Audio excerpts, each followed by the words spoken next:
Hi, Tammy. Hey Vince, how are you? I'm good. What about you? Um, so I did the homework you gave me of listening to the calming meditation that you sent, thank you, and also listening to our talk um again. Good stuff. I think there's been a little bit loosening of fear from all the stuff that I've been doing um and talking and stuff, and I think it's been good. I had a few days of more peace. Right now, it's hard for me to know if I can say anything directly about this. Right now, I'm just dealing with like Saturday, there was not a lot of noise here. The upstairs neighbor was away miraculously, and there was zero traffic. And so I had 3 days of real peace, and I was able to more sink into it and relax. And then Monday night started a new permit here for construction, and there's been jackhammer day and night. So I'm on like my wits' end, plus a few more things happened. um and I'm just like in anger. I'm kind of like up to here, you know what I mean? Like I can't with my sister, with my aunt, no longer tolerating like little comments, snide remarks, stuff like this, little putting me downs or whatever. I'm like at my wits end, and with the noise I'm just completely on my last nerve. So I don't know if this has how I can use this for awakening, but I'm completely um very rarely can I calm my system. Yeah, okay. Um, So the fact that you have that question lifts my heart up. It just feels so good. You have that question. How can I use this to help my awakening? Is brilliant. A brilliant question. So you already have an opening. I was going to say an idea, but it's more than just an idea. You already have an opening where you can consider that stuff is possibly beneficial. Right? That annoyance that you feel is probably the primary. Well, it's not primary, but it's close to primary that you can use. So the stuff from outside, the annoyance that comes from those other comments, the annoyance that comes from the noise, both of those things are external and carry with them no motivation to annoy you. They are just what they are. They're just comments and they're just noise, right? It's your resistance to them that creates the pain and suffering for you. Right? So now that's just easy to say, but of course, what do we do? How do we use it? This is the big question. How do you take those things that trigger unpleasant experiences for you and turn them into triggering something productive? Now, notice I said something productive. I didn't say turn them into something pleasant.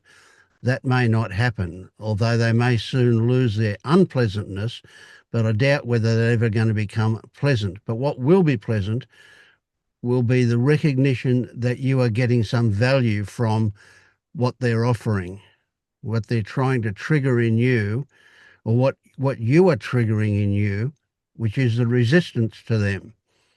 Do you get that? So it's all theory at I'm this hearing stage. it. I'm hearing it. I guess I'm caught right between feeling like this is harming me, like their behavior is harming my psyche or something like this, and that the noise is physically and mentally harmful because it is literally 24/7 and like 100 decibels with the windows open. So I'm debating if, like, literally my lease is up. I'm debating if to like look for a different apartment, but then I'm in despair because I know everywhere there's going to be noise and I'm going to be triggered. So will it be that much worse? And I'm not sure if I can accept it, if it's healthy to accept either the barbs or the 100 decibels. Is it something I need to really escape from on a human level? Or is this something I can sink into and learn to and be of benefit to me? You know what I mean? I'm right on the verge of like, well, is this dangerous or not? Can I sink into it and use Yeah. it, or should I get away? Yeah. Okay. So if like as you said, 100 decibels, if they really are 100 decibels, and you can download an app on your phone that will tell you how many decibels they actually are. And if they're over, I don't know what the number would be where you live, but here, if they're over something like 70 decibels, then it can become a legal argument to have them stopped, right? But if they're under that and they just seem like they're 100 decibels, then it will harm if they're actually 100 decibels, they'll harm your hearing. Right. So I measured it on the NIOSH app, and Yep. with the windows open, it can get to 100.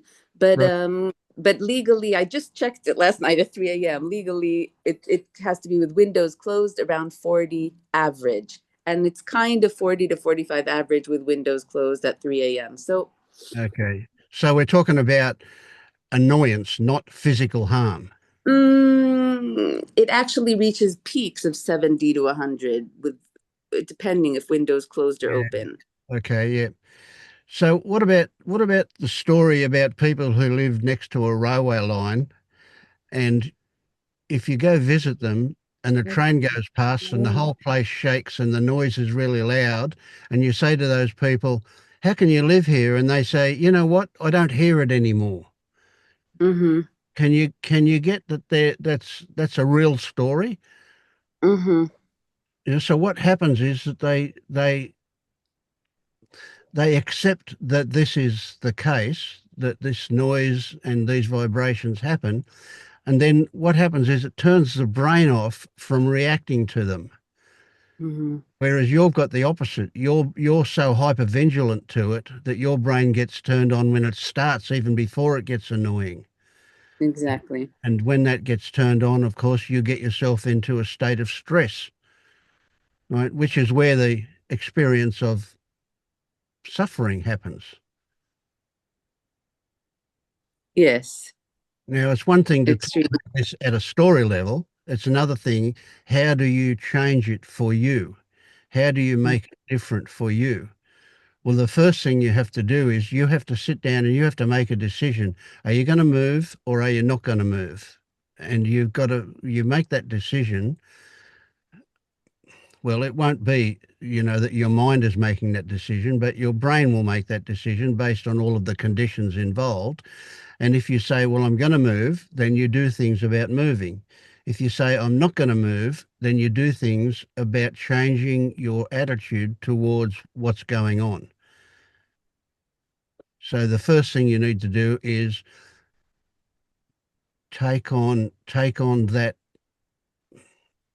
apparent job of making a decision. What are you going to do? There's no point in continuing to say, well, maybe I'll move and maybe I won't, while you put up with it and get really annoyed by it and end up all stressed out, unable to sleep, unable to do anything. It can be Yeah, that's the point I'm at because I feel in despair because I'm like, I'm a light sleeper. Will it help to move? And I love this apartment 100,000% from every other aspect, but I can't stand the noise. And I just found they renewed the contract for noise till the end of November. So I'm just in a conundrum, but I'm right. just completely over my head. Like, Right. Okay. So there are things you can do to ameliorate the noise. Like one thing you could do would be to use earplugs when you sleep. Or you could listen to things through headphones while you're awake and walking around. You could be listening to audio books or music or something like that. With noise cancelling headphones, you wouldn't hear that noise out there. It might be an inconvenience to a degree, but it would be much more comfortable than what you've got right now. So there are things that can be done, but yeah, it's a matter of committing yourself to doing them. right. I've been doing them. It's just when it's 24/7, that's it. I'm out of my mind. Yeah, yeah, But yeah. So they surely the local regulations wouldn't allow them to be working in the middle of the night. I've been talking to the municipality. They just got permissions to work through the night, at least until December, and then they'll renew it like they just did after 8 months. So it's Well, that's really yeah. yeah. I mean, here where I live, you can't even start a chainsaw after 5 p.m. or before 9 a.m. Yeah. So maybe they got that permission how would you get permission like that? Especially, surely then, if they're going to ask for permission like that, all of the people that might be affected should be involved in a discussion about that. Did the municipality contact you about that? They did not, but they're building like a light rail, so on the Oh, main street it's here. And actually a so, job. Yeah, yeah, yeah. yeah. They make their own rules, I guess. Yeah. So that's where I'm just caught between am I just being crazy and to try and sink into it, but I'm not sure it's humanly possible, It is but certainly humanly possible, but that's just another story for you. At the moment, we've got your particular situation that needs to be taken into account, and that is, are you going to stay there and put up with it till December, or are you going to move? yeah. And if you're going to stay there, then there's certainly things that we can do about it. If you're going to move, I'm well, doing all the humanly possible things. I've bought all the things, I'm using all the things, whether it's mufflers, whether it's cancelers, but it's 24/7. It's still yes, something, and I'm just not sure if to try and sink into it or not. But anyway, yeah. yeah. So, well, the next thing, if you while you're putting up with it, firstly consider this: is it possible that you can take that noise that comes in through your ears and have that trigger something in you that is productive, that is beneficial to your physical and mental health? Do you think that's possible? If I can believe that it's actually not harmful to sit in it, then yes. But I'm on the verge because the decibels are kind of on the verge of what's considered okay for long term. So Yeah, yeah. Generally speaking, if it's over a certain number of decibels, that you can still tolerate it for a short time, but not constantly. So yeah. if it peaks at those things, that's something that's not such an issue. But if it stays at that high level, then it is an issue. Hmm.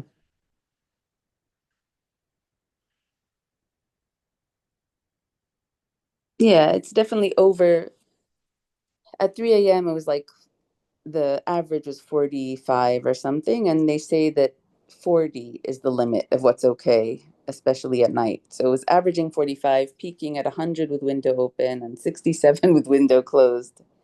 So, Yes. So presumably you'd want to keep your window closed. yes. Mm. And had you used earplugs of a night when you're sleeping? I can't really use earplugs long term or more than once in a very long while, but I use headphones and I play stuff through them, and it's a whole thing. Yeah, yeah, yeah. No doubt, it's a very uncomfortable situation you're in. Mm. Yeah. So just the extreme aggravation, like I can't already, I'm just like beside myself. And the question is if to sink into it. I guess similarly with my aunt and my sister, the aggravation. It's just like, when do you not tolerate it on a human level? And when do you try to sink in? Or is there some point beyond which you're like so aggravated? Or somehow can I use it, I guess? So I guess that's what I'm here In to ask you this morning. in both cases, there's a pivot point, and that pivot point is, can you remove yourself from that situation, or do you have to put up with it? If it's there and you have to put up with it, then the next move is to work at accepting it. And once we accept it, then we can change what effect it has on us. But while ever we continue to believe that maybe it'll stop, or maybe if I resist it enough, or maybe I'll move, or maybe any of those things, then we don't do that. We need that commitment in order to say, well, I'm stuck with it. I have to accept it. There's no choice. And so then what we look at how we can make use of that. And we can make use of that. Certainly we can make use of that. Right. In fact, it's a good situation if you are stuck in it, because that means that you have no option but to turn it into something productive and healthy. But whatever you think, maybe I can stop it. If maybe my resisting it will lead to something, then you're just going to continue to be stressed out. Yeah, I think that's where I am. I'm in limbo, but it's like these are two main people in my life, and this is an apartment I absolutely adore and have no desire to move in, yet I can't accept that they're making noise in my gorgeous apartment. Like, so I'm just completely in limbo. But all Okay, right. So I well, guess it sounds like that's an interesting place to be in limbo. How can you possibly be in limbo when you're stuck there? You're stuck there with the noise of that, and you're stuck there with the barbs from your relatives. Those are things that you can't escape. Is that right? At the moment, theoretically I could, but I'm not going to. I'm not going to cut out two right? main people in So my life. I'm really same thing. not.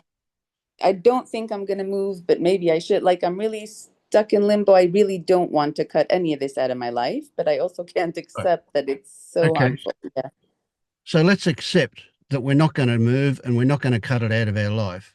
What's the Hmm. next step? The next step is that we need to play with the opportunity to move into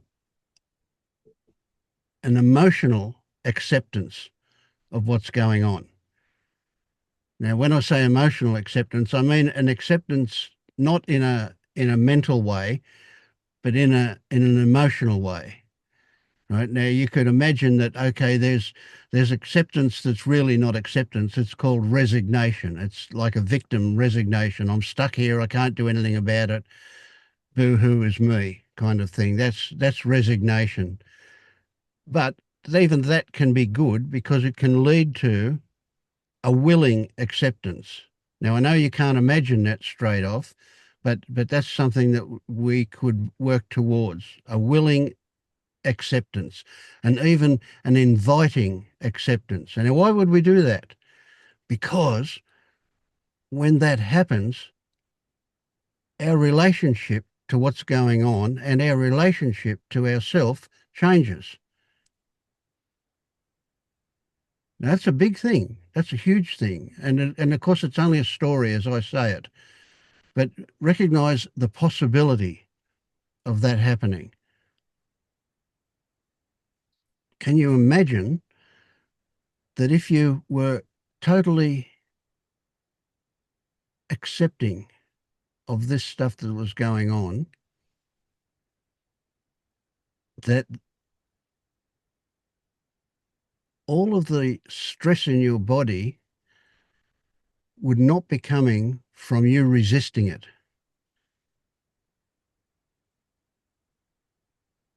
And I would say that 95% of the stress in your body now comes from you not wanting that stuff to be there. It's not coming from the stuff itself, it's coming from your resistance to it. Hmm. Now, again, I know that's just a story at the moment, but that is a possibility. If we can move into this what at the moment might be a theoretical place called acceptance, all of a sudden the resistance goes and the stress levels drop right down to almost zero.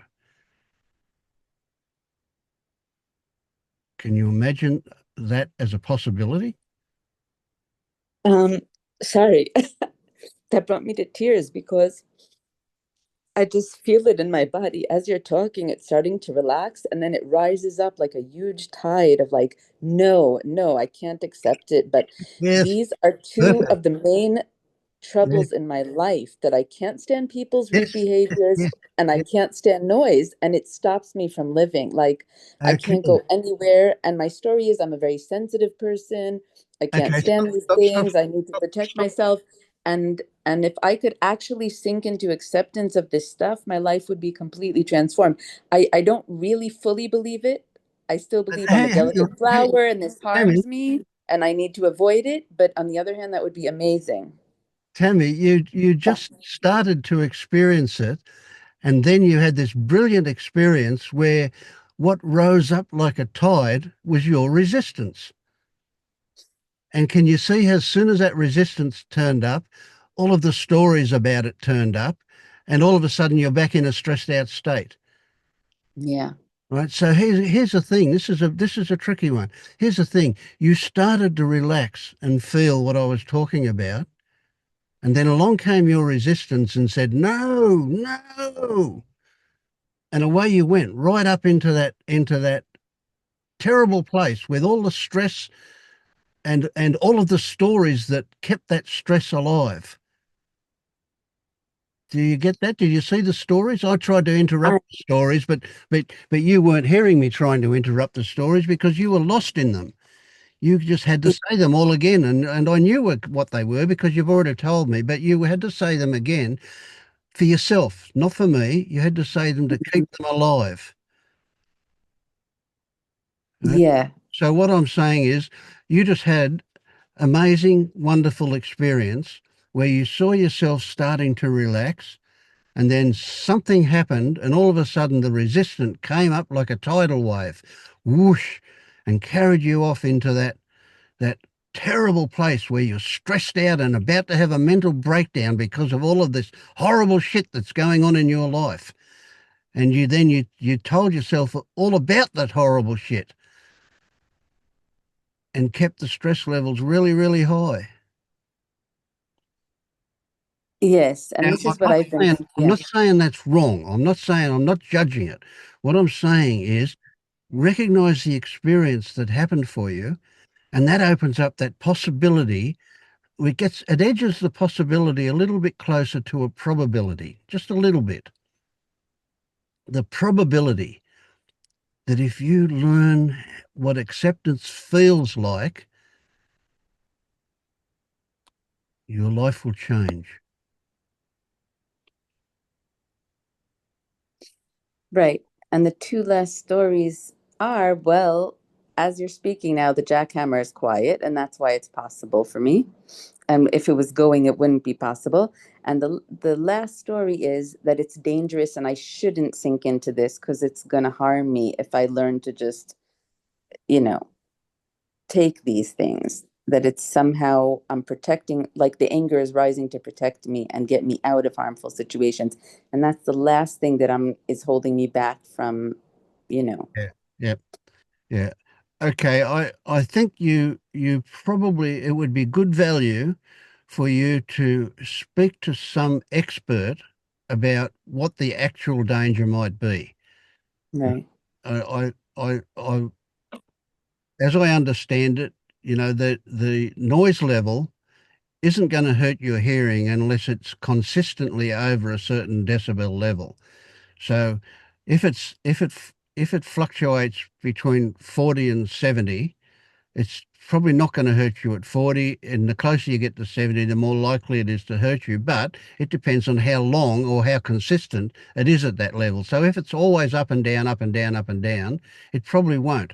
But I'm not an expert in those things. So I think it would be good value for you to talk to Mm-hmm. a doctor or somebody who Mm-hmm. specializes in that stuff. And then once you can eliminate the idea that it might be physically harmful. If it is Mm-hmm. physically harmful, then okay, you have no option but to move or take some action to stop that from happening. That you probably won't be very successful with that, especially if it's a government contract to do this construction work.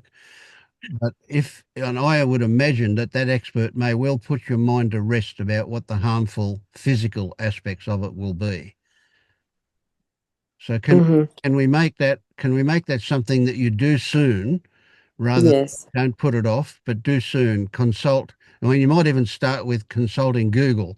Not that you believe that as the ultimate expert, but it might give you an indication about that stuff. And then maybe consult an actual expert about whether or not is any physical harm likely to be the case. And if there is, and if you've got, say, somebody like a doctor who says there is, then I think you've got a very good case to get this construction somehow stopped or changed. Anyway, but that's another story.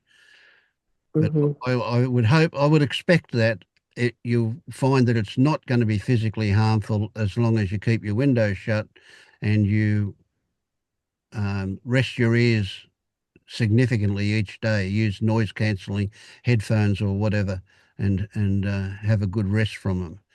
It's the consistency of that stuff that does the damage.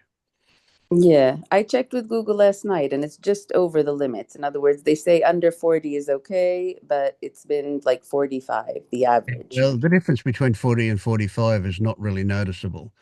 Uh, Mm-hmm.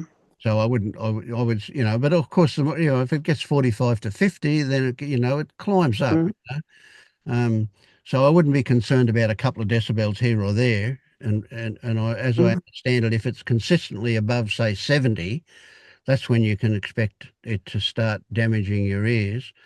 But it depends on how long it goes at any one time. So consult an expert, find out whether it's going to be physically harmful, and if it is, you've got to do something about it. If it's not, then we can spend more time working on this acceptance Yeah.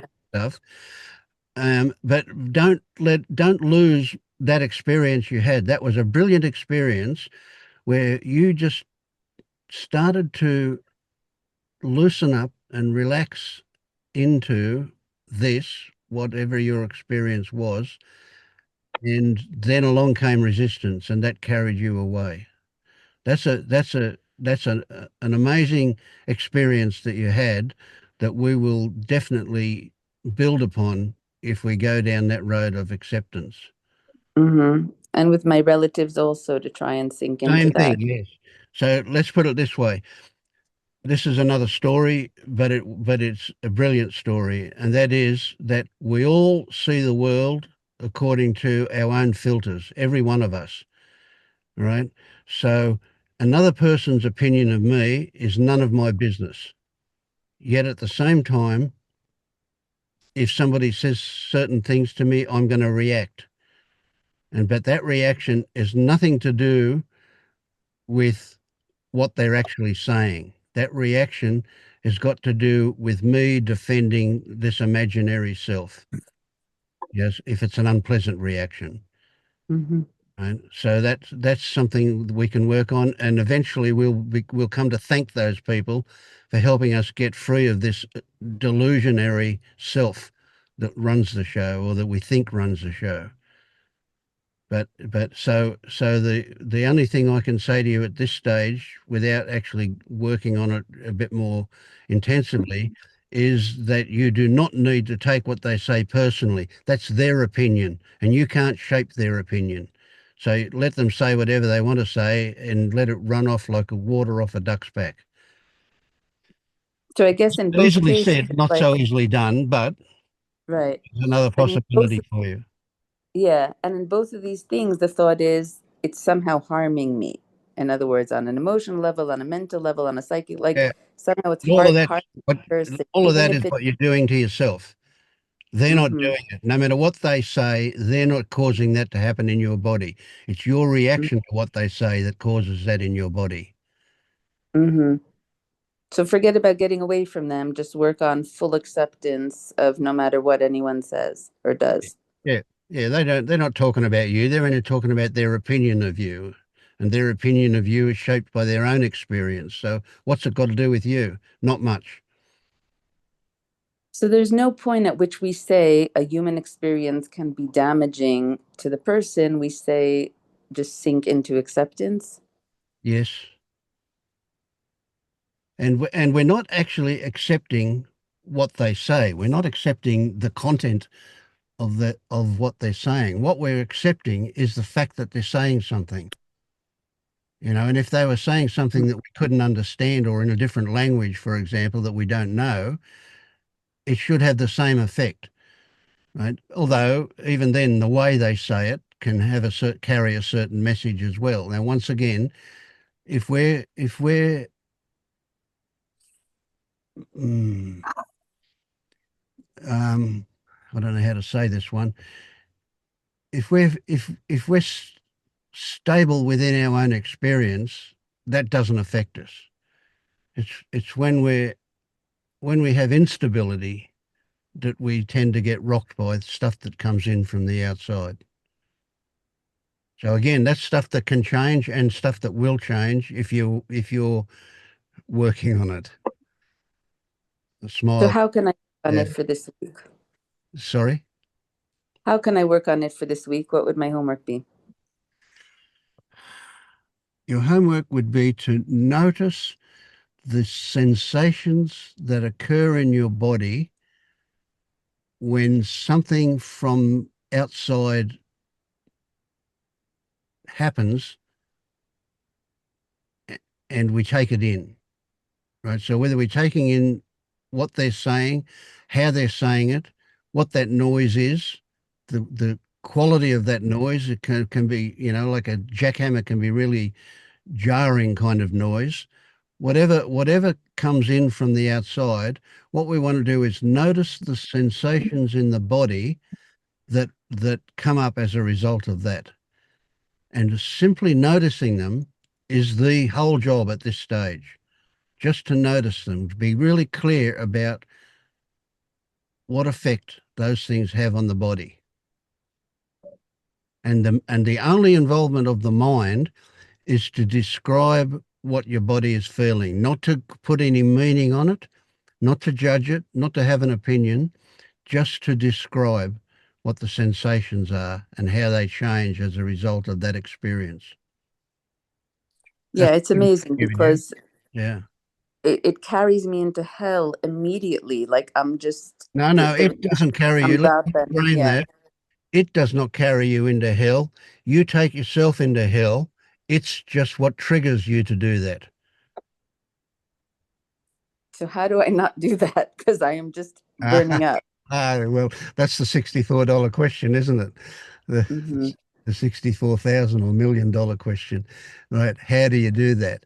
Well, you don't do that, but once again, there's so much going on here with this that it's really hard to give it all to you. There's too much there. So just at this stage, how you do it is to focus intensely on what are the sensations that arise as a result of this.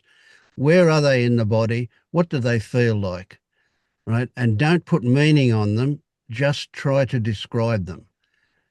Now, that's a really big thing. And what that'll do is take you away from those stupid questions about how do we do it? How do we fix it? How do we achieve something? That's not what we're trying to do. What we're trying to do is get in touch with what is actually happening. Because Yeah. what is actually happening for you is complicated by the fact of what you think is happening. Right? And that changes what is actually happening. So by doing what I'm saying, getting in touch with your sensations, it removes the thinking component of that. So you're not adding the stress by resisting it. You're just describing what is a direct input to your senses and the sensations that arise as a result of that. It sounds simple, but it'll take a little bit of skill and a little bit of practice on your part to be able to Yeah. do that. I'm doing it as you speak, and I notice that the sound will come in of the jackhammer, the stones, and when it does, I hear the sensations, and a second later, the anger and the resistance want to rise up and completely consume me. And I'm Yeah. trying to stick with the actual sensations of vibration in the body and the ears. But Okay. All right. Yeah. Well, that's a good one. So what you see is that the anger rising up. Right now, although that's a secondary response to the sensation that gets triggered by the noise, that is also a sensation. Now, the moment you call it anger, you're into your head away from the description of the sensation. So, what does mhm. anger feel like as a sensation? When you experience that anger rising up, does it start in your belly and move up to your chest and into your neck and cause your temples to tense up and your forehead to frown and all of that? What is the actual sensation that comes up? Do that. Chase those sensations, even though they're of anger and resistance, as well Mhm. as, right? And eventually you'll get to the point where you'll be able to discriminate between those sensations and the sensations that happen from the actual sound as it comes in, or the words as they come in, if it's from those other people. Right? So we'll Yeah. learn to discriminate between those two different things. But for the moment, Just follow No, I see the that. sensation I that see the happens. exact difference. I see the exact difference. I see the vibration of the sound. I see the anger coming in and like taking me into literal insanity of like, oh my God, how can I? The words come in and the shouting in the head. Yes, yes. Yep, yep. And when that happens, don't judge it as bad. It is happening, but do Hmm. celebrate the fact that you realize that's what's happening. And so there's Hmm. there's another critical pivotal point where the moment you realize what's happening, it will change as well. Hmm. All right, thanks. So that adds me being able to observe also the insanity and anger and rage rising up to just explore those sensations as well. Yeah, yeah. We'll start to break it down and simplify it and get clearer about what's actually happening. That's the thing. Yes. Good one, Tammy. I know it's a lot, but just go with whatever comes up and see what happens. All right. Mm. Thank you so much. No worries. You'll have plenty of practice and we'll come back in a day or two and we'll go the next step. Yeah. Perfect. Thank you. Thanks so much. Okay. Thank you, Tammy.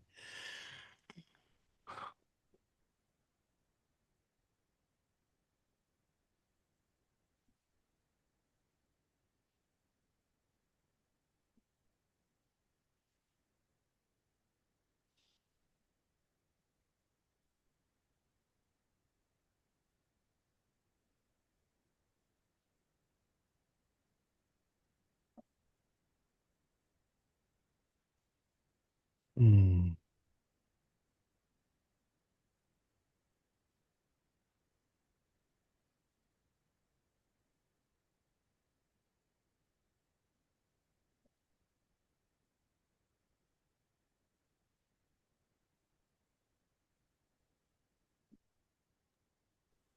Vince, can I ask a question?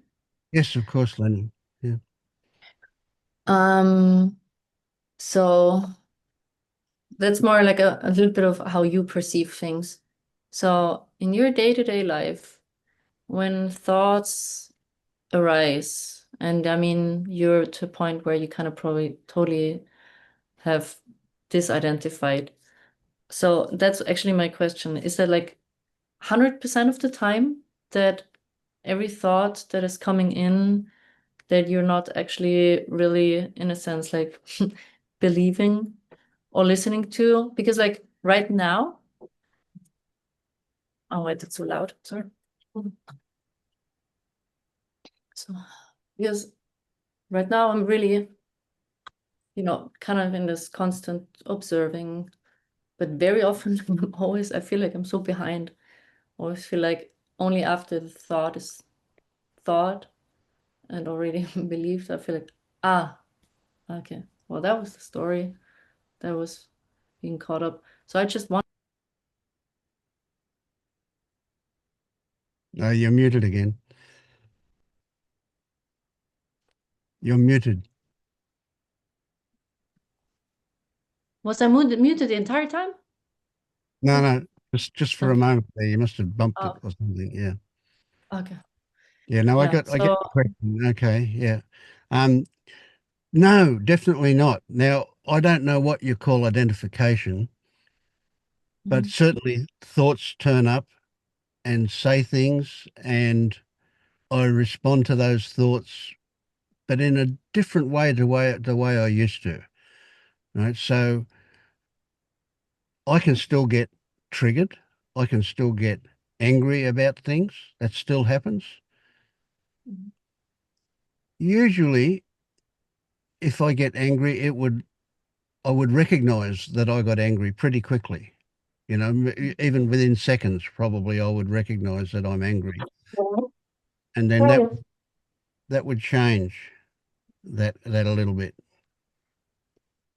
mhm, What I want to tell you is forget any ideas you've had about what it's like to be awake. They're all bullshit. And mhm, as a seeker, we tend to grasp onto things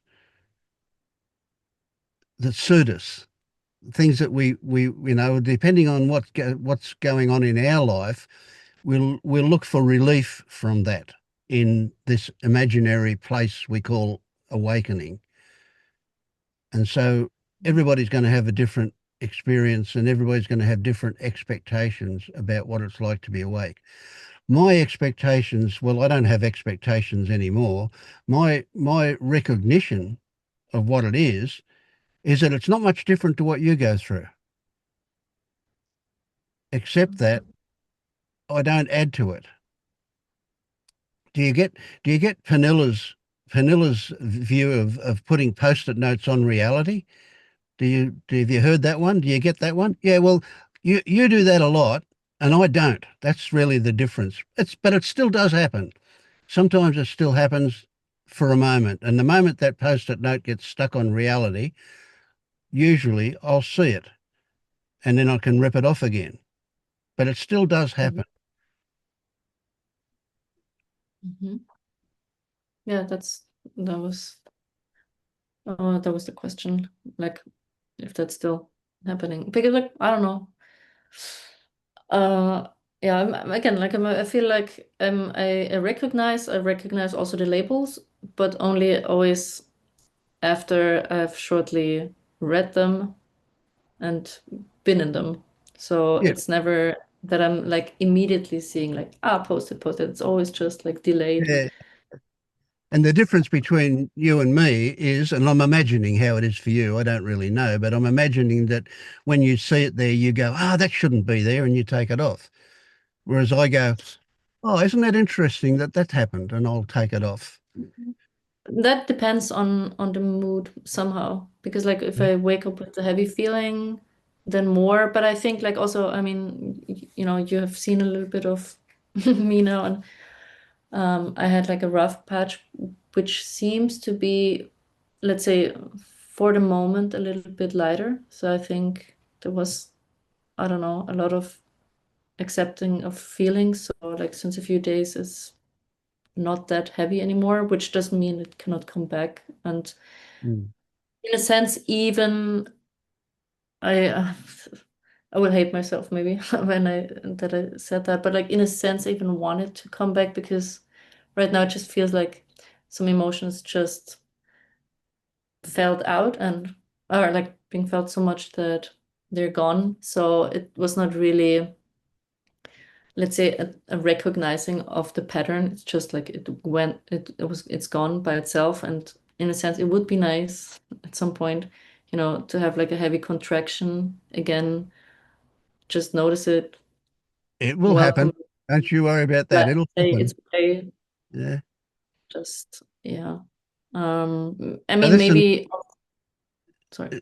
sorry, it's another thing that people don't get in those weird expectations that they have, that I used to have, and that is that it's a permanent. Anything's permanent. Everything's always changing. Can't help it. It's Mhm. the nature of life. It's the nature of nature. It's the nature of everything, that everything is always changing. So we're going to be good and we're going to be not so good.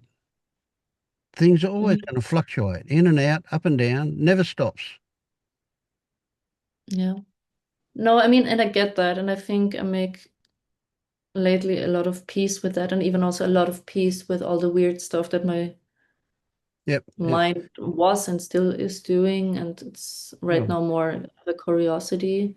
Still, that's why I'm also curious how, you know, an awakened state also means that you're kind of always immediately noticing the post-its. yeah, yep, yep, yep, Or because like I feel like I'm reading, reading, and then like, okay. Oh my God, they were all post-its. But and yeah, even if that is not even that bad of a thing, exactly what you said. Like I think I understood very much now. It's so much about your relationship to frustrating things, also like to pain, to whatever comes up. If it's like if I go into resistance, if I say I don't want this, then I'm in a new story and I put a label on the label. yep, So it's kind of accepting them all. Still, I just am curious if there's a state where you can always be in front of the post-its or like or always see like post-it so that it maybe even not even arising that much anymore. yep. I don't know. So one of the things that seems to happen is that people have an initial shift where they recognize that maybe that it's not a self-controlling things. Right? As an example, just that could be one shift, or that there's no actual self there running the show. That could be a shift. Right? But then there are a whole lot of ramifications that come from that. You see that? It takes a belief in a self as a basis for a whole lot of other things to happen. And without that belief, all those other things can't, they have no legitimate reason for happening, but they can still happen. All right. So we can lose the idea that there's a self there, and yet we can still feel like we need to do something. In other words, we need to have control in order for something to happen. And yet, as soon as you look at that control, you realize if there's no self there, how can there be control? But Mhm. still, the idea of control. So what happens is that that pops up because it hasn't been triggered before. So something Mhm. comes along and it triggers that. And as soon as we investigate it, we realize that it's empty. It doesn't have any legitimacy. There's no credibility or legitimacy of it at all. And then it goes because of we see that.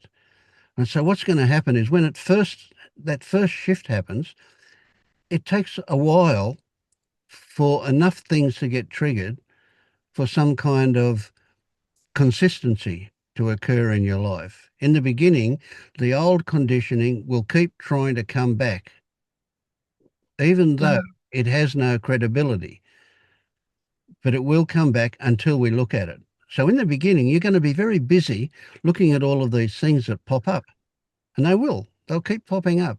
And each time they pop up, if you look at them, they'll probably never come back. Not unless they're based on some shadow something. But essentially, if they're just something that is there because they haven't been triggered before, the moment you look at them, they're gone and they won't come back. Mhm. So in the beginning, you've got a lot of homework to do. Well, not homework, but a lot of that will happen. A lot of recognizing that, oh, here's something. Hang on, that doesn't make sense, and off it goes, just finished. And Mhm. it might take Mhm. you,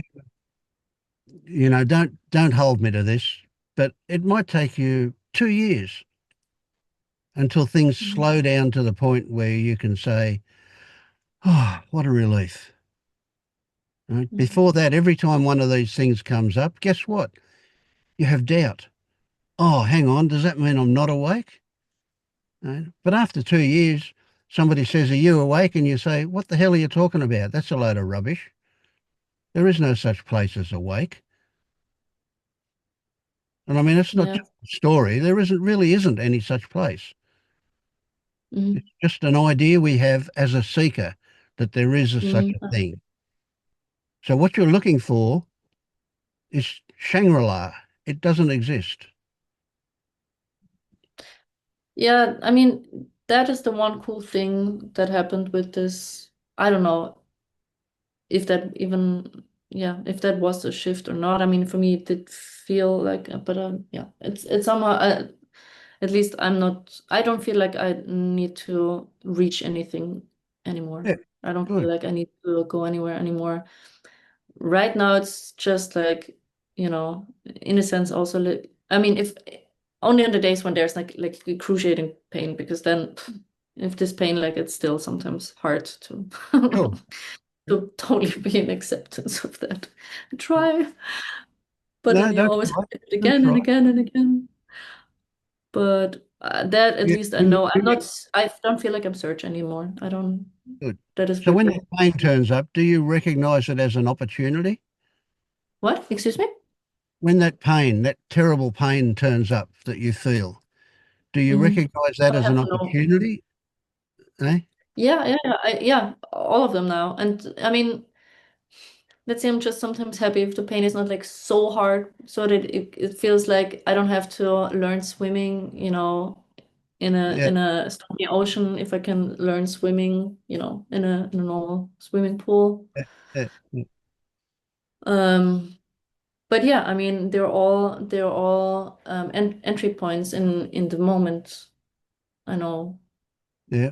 and they're all good entry points to because they bring up a lot of stories that you can then say like, ah, these two Yeah. is a story. But sometimes, like, yeah, if it comes with like such a and Yeah. story, then it's Yep. Yep. really heavy. I mean, that And was like and when that sorry. happens, they Mhm. come and knock you over.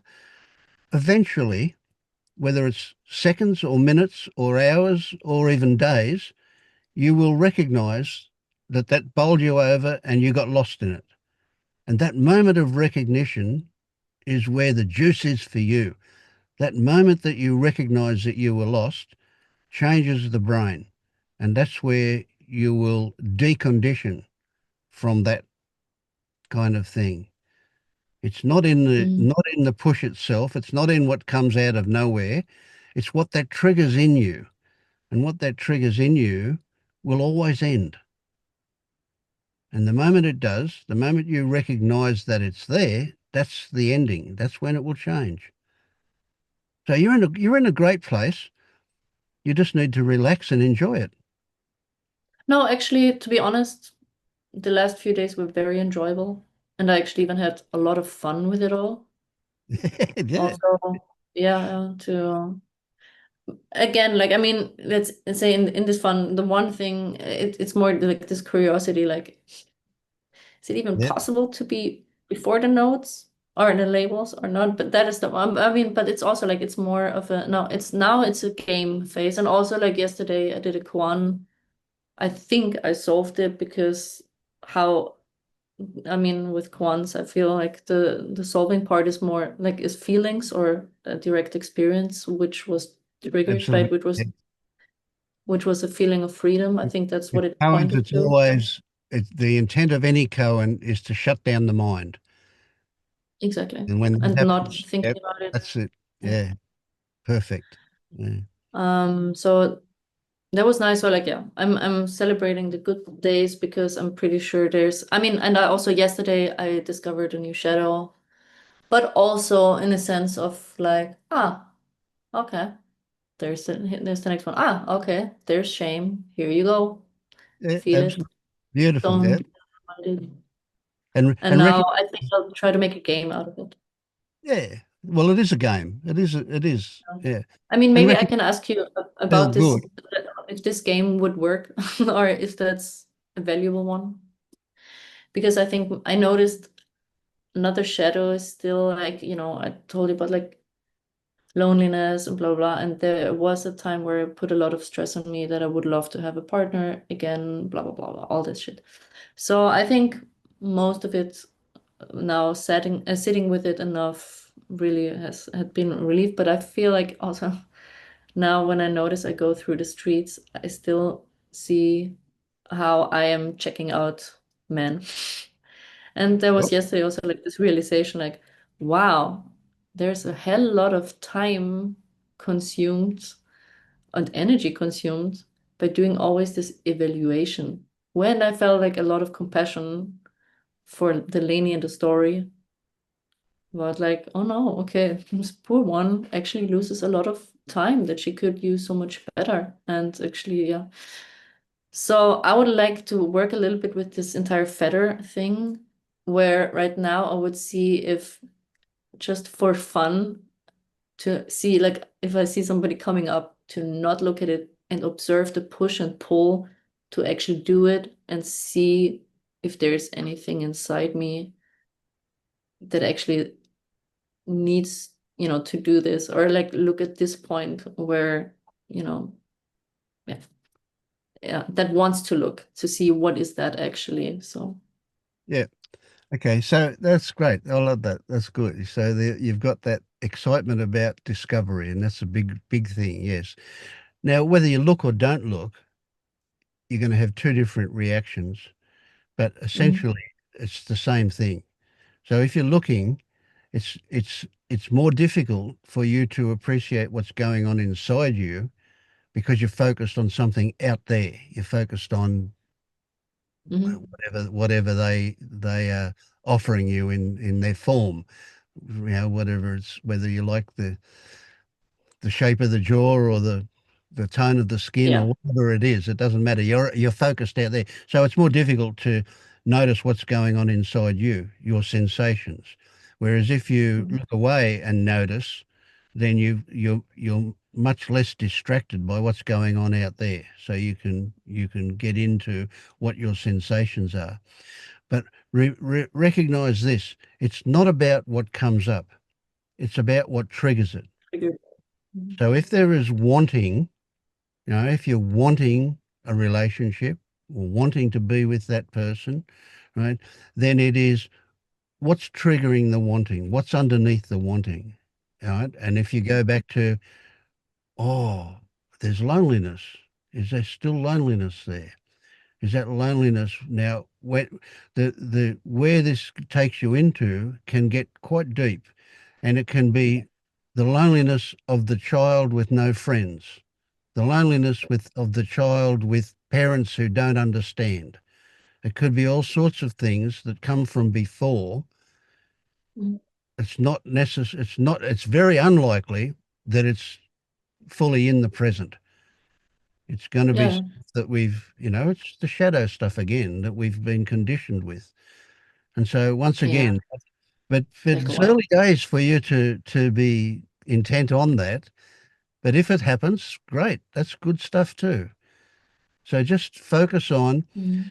the skill here is focusing on the experience of the sensations without describing them, without using labels and words to describe them, getting really intimate with the sensations. That is your portal. That is your way into what's underneath it, what triggered that longing, that wanting, or whatever it is that's come up.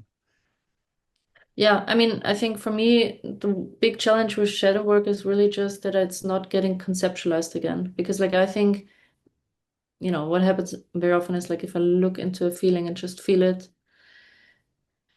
it's a little bit hard to decide, to distinguish between, the mind immediately trying to give you like a rational Yeah. explanation for it and something that actually genuinely maybe comes up that hasn't been looked at before. So I Yeah. rather now always go into this like whatever comes up, like I rather not listen too much, like I'm still in the feeling, feeling, feeling. I just stay there because it wants to be felt, and because like it's very rarely happens that something, pops up and gives me like an aha moment, blah blah. So Yeah. Yeah. I rather just feel. You can't stop the mind from doing what it does, but you can push it into the background and just not engage with it and go back to what is this sensation? Where is it? It's a good start, but it's only a start. Right after you can isolate where it is and what it feels like, then you get really intimate with the sensation and look at what the overall experience is. And it won't be confined to one area anymore, and it won't be static. It'll be constantly moving and changing, and it will be something that's just your experience. And that is your portal into. And it invites a revelation about what it's about, which may or may not have an effect. But it doesn't matter because if you need to, it'll happen again. If you don't, it'll be finished. So either way, Yeah. it doesn't matter. Yeah. So Just like when I don't want to get my mind too much on this, fixated on this revelation idea, because then it's kind of yeah, trying exactly. to make it. Exactly. Yeah. So I'd Yeah. rather, Yeah. All right. cut that all out. So that brings me to another one then. So there is a good story here about what the mind says can originate in the mind, or what the mind says could be your intuition communicating with you. And there's a difference between those two things. And so it's a subtle difference. But if you start to notice where the mind is almost whispering to you in a very um, a tentative way, then you can go, oh, I wonder if this is intuition. But if the mind is making outright statements, it's just coming from the mind. And so you push that into the background. So you can look for that special kind of thought that is a communication from your intuition.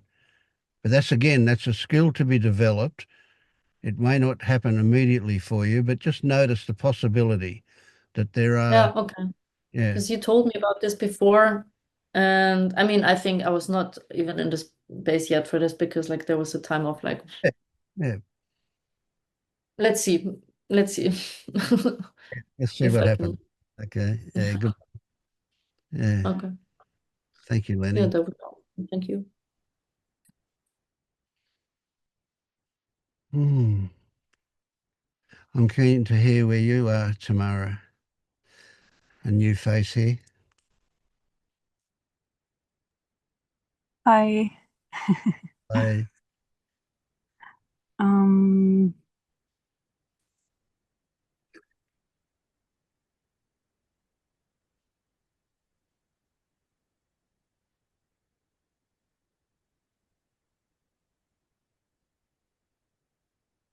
I think I do have some questions, but I'm not sure if they're really questions that sort of need answered too, because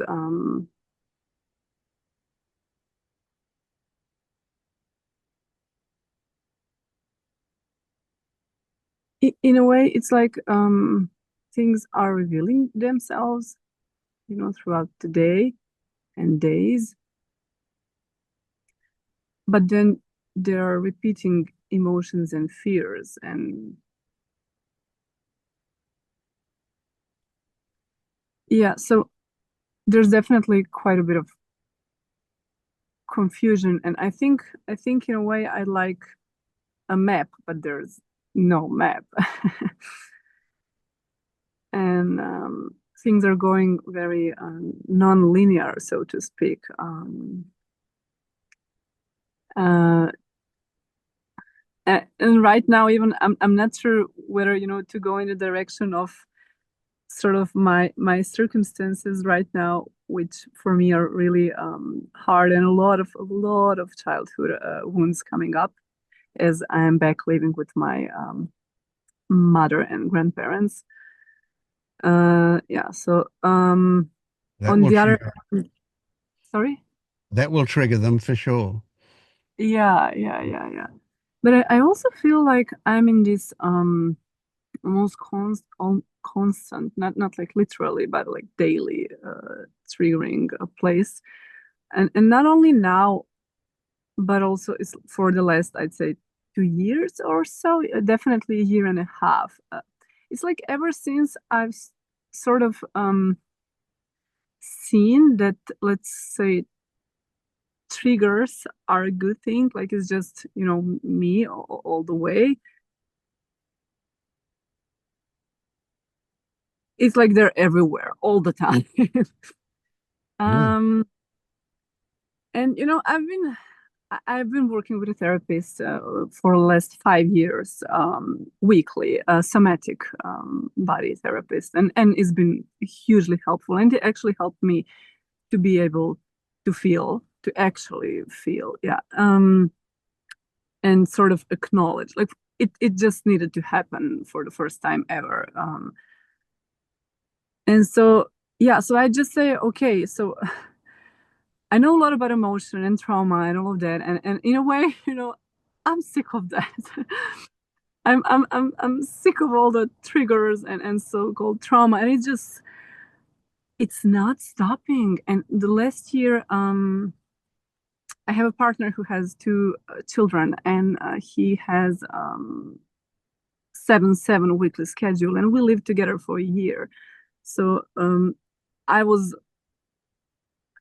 I was a stepmom, and it was very hard year, and it was triggering all of my rejection, loneliness, wounds, because it's those are not my kids, and it was hard situation. So, and the year before that it was something else, and the year before, like it's always, and it's never like, I don't remember a period in my life where it was like, okay, now it's sort of easy. I honestly don't remember it. Sometimes maybe a month I got rest, but so yeah, so I think what I'm trying to say now, again, from one very difficult situation, the money, the job thing. So I let's say I lost a job, so I'm looking for another one. I had to move back with my parents, so it's a horror story currently. I literally don't have a euro. My mom is giving me money right now, so it's just I'm actively searching for a job. So it's all sorts of things. I don't have a home at home. It's absolutely horrible with grandparents. I'm doing my best to sit with the feelings, but I can only do so much. I cannot every day sit for hours and hours with feelings and I mean sensations. And that's where all of this comes in, like the federal work. And I mean, I'd say naturally the mind and the body come to this because at one point, through so much work and spiritual and self-help and all the work, it and the consistent pain, it becomes clear that no matter the situation, and it's just like there's got to be something more, like this mind and the thoughts and the feeling and the constant change. It's like it's never going to be satisfactory, like never ever. So I've been with non-duality since I've known it since I was 19, and I'm 33 now. But it was way different, and it was more neglect at that point, denial, and I'd say disassociation than what it is now. And so now this is all I can see that makes sense, this exploration, and because it feels like it's constantly difficult to manage, well, this is the sense of agency I need to manage, the feeling of I'm handling. Yeah, and that's what it's almost like, that's what I want to get rid of. And the very sentence I want to get rid of course implies that there's resistance. But yeah, it's like I want to, that's actually what I was sort of speaking to Todd and Pernille yesterday, with the sense of agency and investigating it. And I understand I'm not linear now in my speaking, but I'm confused, and I'm doing my best in trying to convey.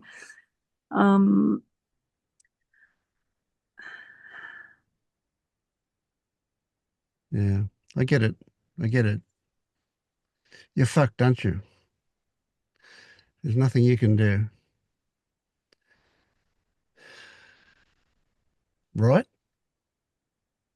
Yeah. You've tried everything except nothing. Yeah. And in a way, it's like I have questions, and I'm so eager for a guide. It's like I would like, but maybe this is just my controlling mind wanting a map. But I would so like to have someone consistently here where I can sort of put out all of these illusions, like someone that other than me who will be on top of my mind. Because there's a lot of doubt, there's a lot of fear.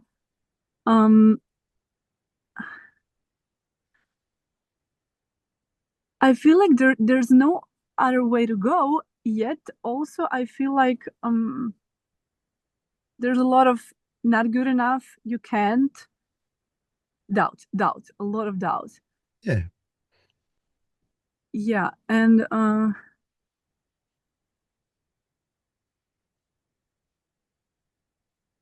lot of confusion. It's like I can't anymore even, always just sit with the emotion, because it doesn't make sense. It doesn't make sense because why would one, because why would I, like, I spend so much time in sitting with what is and exploring, and it's and right now it's like those are beliefs, those are emotions. I just can't. It's like it's anyway fleeting, so I don't want to sort of discharge, remove that, like it's valid, but it also Yeah. feels I need something deeper. It's like Yeah. what I So time to stop. Do you know how to? No, I obviously. don't think. Yeah, yeah. Mm. So, for example, Take a deep breath. Oh, does that change the way you feel in your body?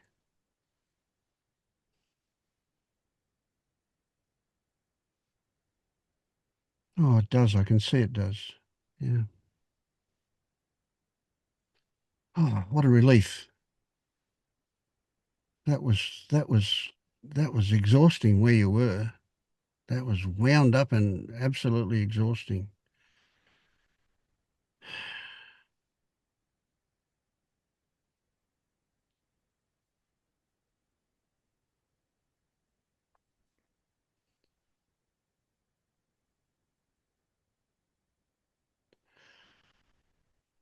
We can analyze all of this stuff, but they're all just stories. You know, the story of you being addicted to control. Good story, but it's just a story. Yeah. You, why you've done nothing, why that's not happened, is because you've been conditioned to believe that you've got to work for whatever you get, that there's an achievement involved, that there's a finish line to cross over, that there's an end to suffering. Yeah. But the weird thing is, it's a paradox. The weird thing is that accepting all of that as it is the way out of it, or the way through it. But we can't tell ourselves to accept it, can we? It's just another story, eh? hmm, So how do we change it from a story into actually experiencing acceptance? So when you took that breath a moment ago, and I can see that you still have some of the effect of that release that happened a moment ago.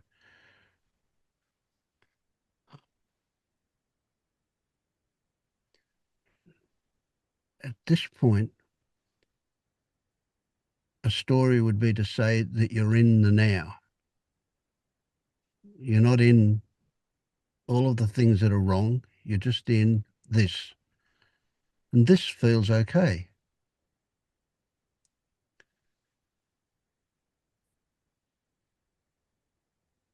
But if we stay here for a moment, the mind will get active again and we'll go, well, what's next?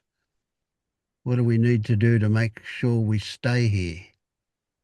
We can't stay here because we've got to do things. All sorts of stories will come up. But there is an interesting reality here, and that is that this place that you're experiencing right now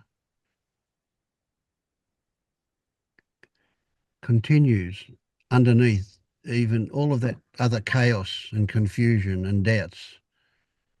This place is still accessible underneath that.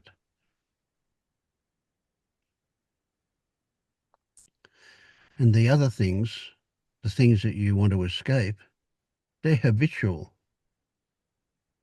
They're conditioned, learned reactions. And we can decondition them.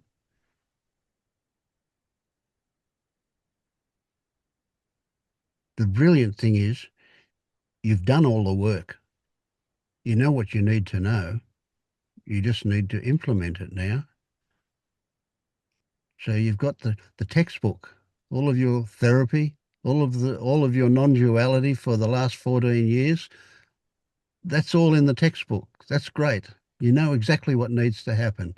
Now you just need to do it. But not do it, not need, but you get what I mean? Now they need to happen. We just need to move them down from the head into the body.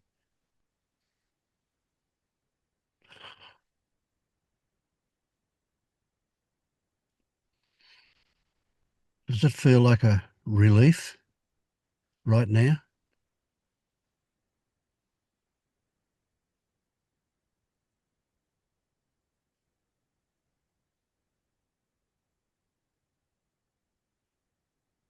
So much so that even talking is an effort.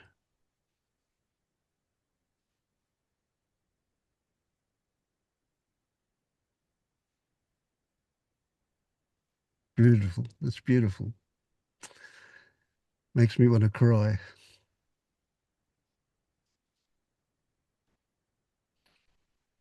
See how close it is?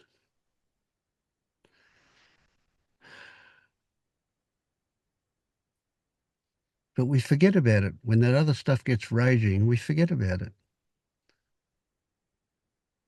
But we can change that.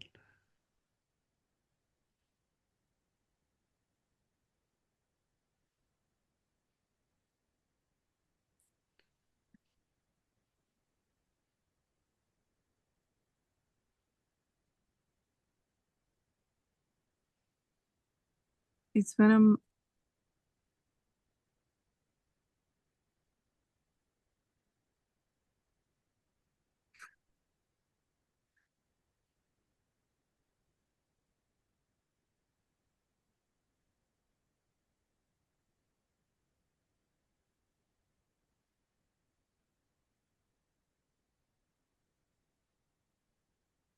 it feels like the contraction I have in my body here right now, it feels like it's not a problem. It's like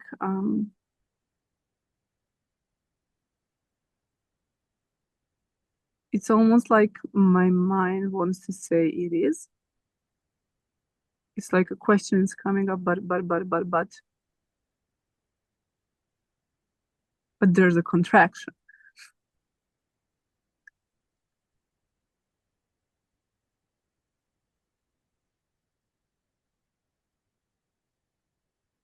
But then, Mm.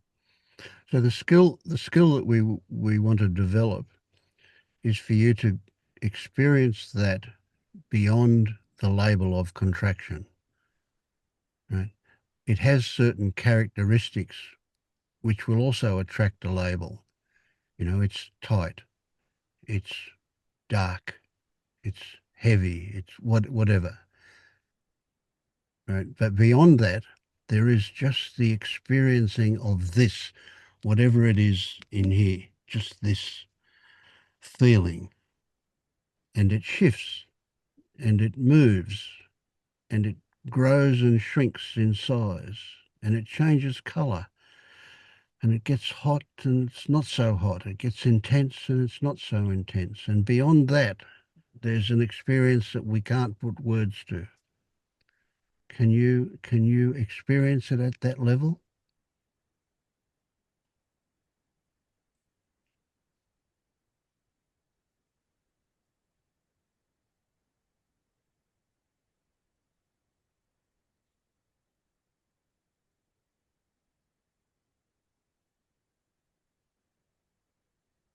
I'd say both I can and I can't.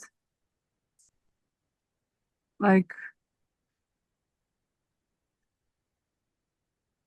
I can when I close my eyes.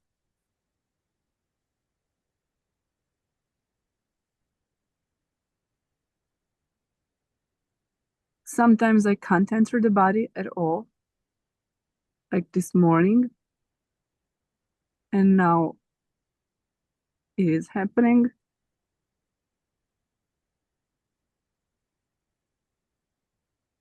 It's like there's immediate judgment of how well I'm doing it. Yes. Okay. Which of Yeah. course is your mind again, isn't it? Yeah. Your mind is judging it, even putting meaning on it. That's not obvious at the moment, but that judgment is definitely the mind saying that's good or not good.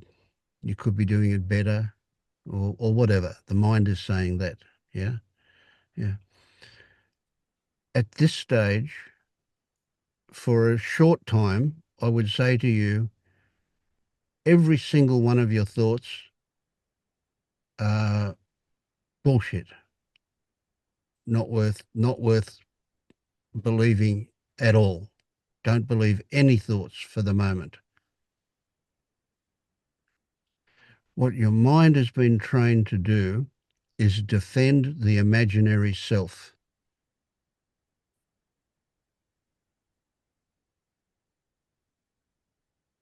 And so what it will try and do is protect the existence of the one who runs the show, of the one who controls things, of the one who makes choices and decisions.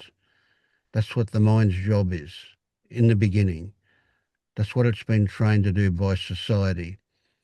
That's what your grandmother will tell you all the time. And what your mother will do, she will echo what your grandmother tells you.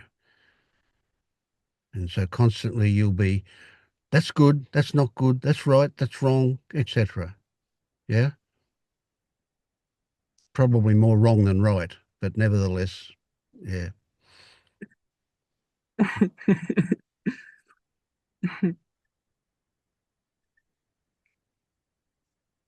So when you close your eyes and look at the experience that you call that contraction, you can immerse yourself in it.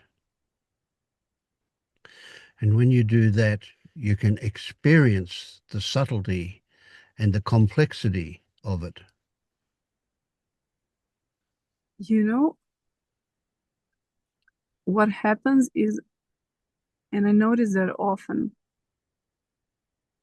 it's like trying to relieve, like release or relax the control. Yes, yeah, yeah. Well, we don't have an end result of trying to fix it. What we want to do is we want it to stay there until we can really, really, really get intimate with it and experience it in its fullness, because it is telling you something, but you will only hear it whisper when you're very quiet and you're fully immersed in it. But that's not a goal. Don't take that as something to be achieved. That's something that will or won't happen. Yeah. There's also is this constant evaluating, like where I'm at, and when I'm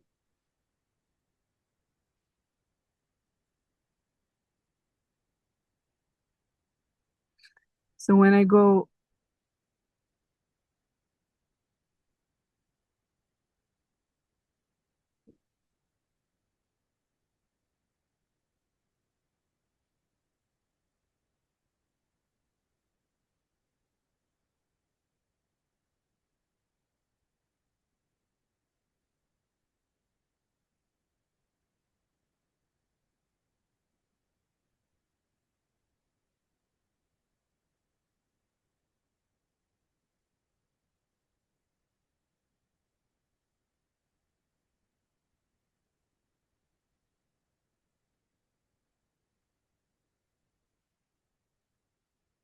What just happened for you?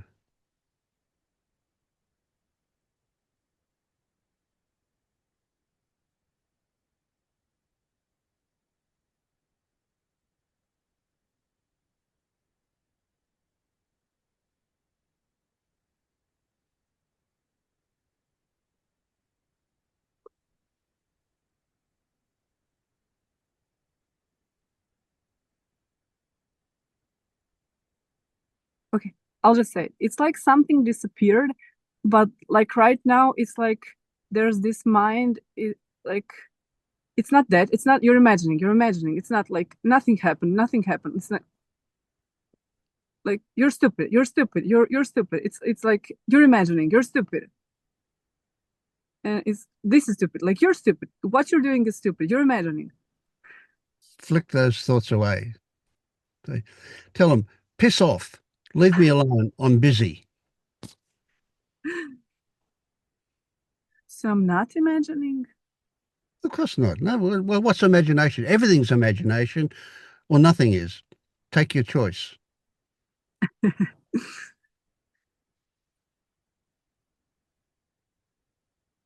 It's your mind trying to keep control, isn't it? But we don't even need to realize that. We can just say, okay, this is thought. I don't need to be. Please, I'm busy. I'm looking at sensation now. I have no time for your rubbish thoughts. Just go into the background and do whatever you want to do, but leave me alone. Yeah. There's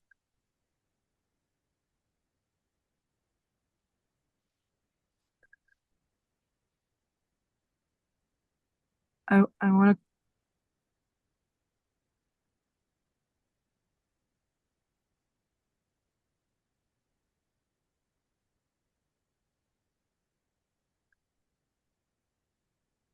So it's like when I'm sort of observing it, there's this, again, what we already mentioned. You're not doing it good enough. It can be deeper. And a big one for me, I'm not merged with it. There's this, observer and a sensation down there, and that's like a clear indication it's not your, Yeah. and in and of itself, I don't think that's a problem, but that does make me seek, feel like there's something to Yep. achieve. Yeah. If there's Okay. somewhere else I need to go, Okay. come. So recognize, see, gets very tricky too, because there's things inside things, right? The judgment about that, you're not doing it good enough, or it shouldn't be there. We don't want them to be there, but we don't want them to not be there, if you get what I mean. So we have to accept that that's what turned up, right? But we will disengage from it. We'll just allow it to turn up, allow it to be there, and put it right over the other side of the room, away in our mental room. Put it right over the back, where it can go, oh, you shouldn't do this. Right? Just leave it over there, okay? And just don't engage with it. So there's a lot happening at the moment, and what we need to do is there's so many things we can consider that we can only do so many at one time. So we'll work through them all given time, and not when certain things happen that we either don't want to happen, or we think they shouldn't happen, or we know they're not the best way to do things, any of that stuff, they've happened. They've already happened. So we can't undo them because they're already there. But we can accept them, and we can not give them meaning. This doesn't mean that you're deficient. It doesn't mean you're wrong. It doesn't mean any of those kind of things. It's just something that's there. Why did it turn up? Habit, because of your conditioning, because of what you learned from the people around you, the people in your life that taught you how to think, that taught you the value of mind. All of that stuff is just conditioned in you. And if it's conditioned, it can be deconditioned. And we will. It doesn't happen instantly, but you've done all the hard work. All we have to do is apply it now. So we practice. We practice. So I'll give you some homework. I'll give you an exercise I want you to do diligently. I want you to do it for 6 weeks, this one. And it will, when I say I want you to do it, I don't mean want and I don't mean do, but I don't know a better way to say it, right? And that is that every time you see those thoughts crowding in, wagging their finger at you, telling you how you should be or you shouldn't be, right? Eventually, every time you will realize that you've been lost in thoughts. That moment that you realize that you were lost, I want you to celebrate that moment, that recognition, right? It's a recognition that we are celebrating. And how I want you to celebrate it is I want you to laugh. I don't care if you fake it, even if you just smile like you are now, fine. But celebrate that recognition, that precise instant of recognition that occurs that you were lost in thoughts, that thoughts had overtaken you and they were the dominant thing. And if you do that for 6 weeks, you'll move from one side of your brain to the other. The way this thing operates, you will decondition the old habit and you will start a new neural pathway in your right brain, the opposite side to the part that does all of the critical evaluation. And you will discover sooner and sooner when you're lost. You'll get to the point where you'll very quickly, the moment it happens, you'll see that it's happened. And the moment you see it, it will dissolve. And if you laugh with recognition, you create a new trigger. And it will happen easier and better and more frequently. And it will loosen its hold on you.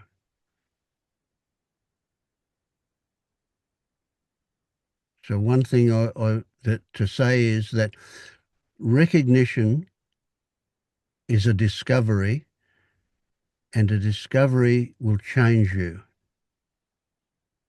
So we start with this little one that frequently offers itself to us, that discovery that you were lost in your mind, lost in the stories that the mind is telling, the judgments, the opinions.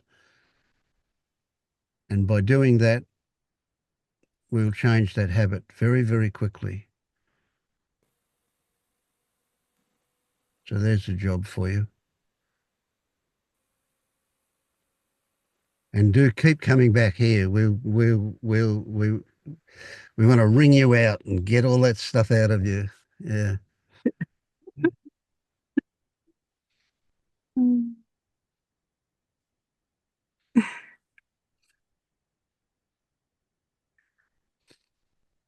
Thank you, Thank Tim. you. Yeah, this has been wonderful. Absolutely wonderful. Good, good. Yeah, I'm pleased you're here. This is the right place for you, and you'll add something wonderful to this group. Thank you. Yeah.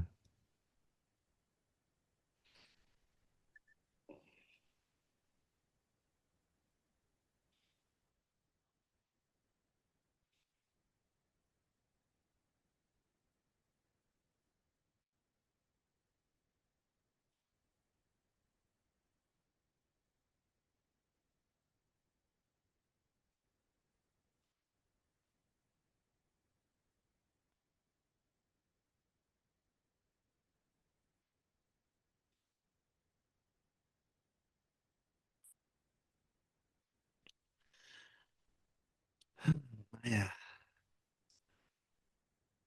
I still see your mother's paintings on the wall behind you.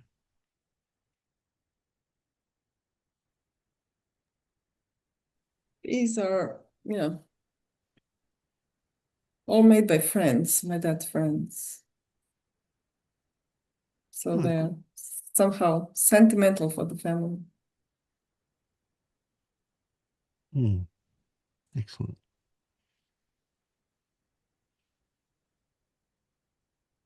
Well, I think I'm morphing into you slowly. Well, it can only be into how you imagine me, But yeah, you're welcome. No, no.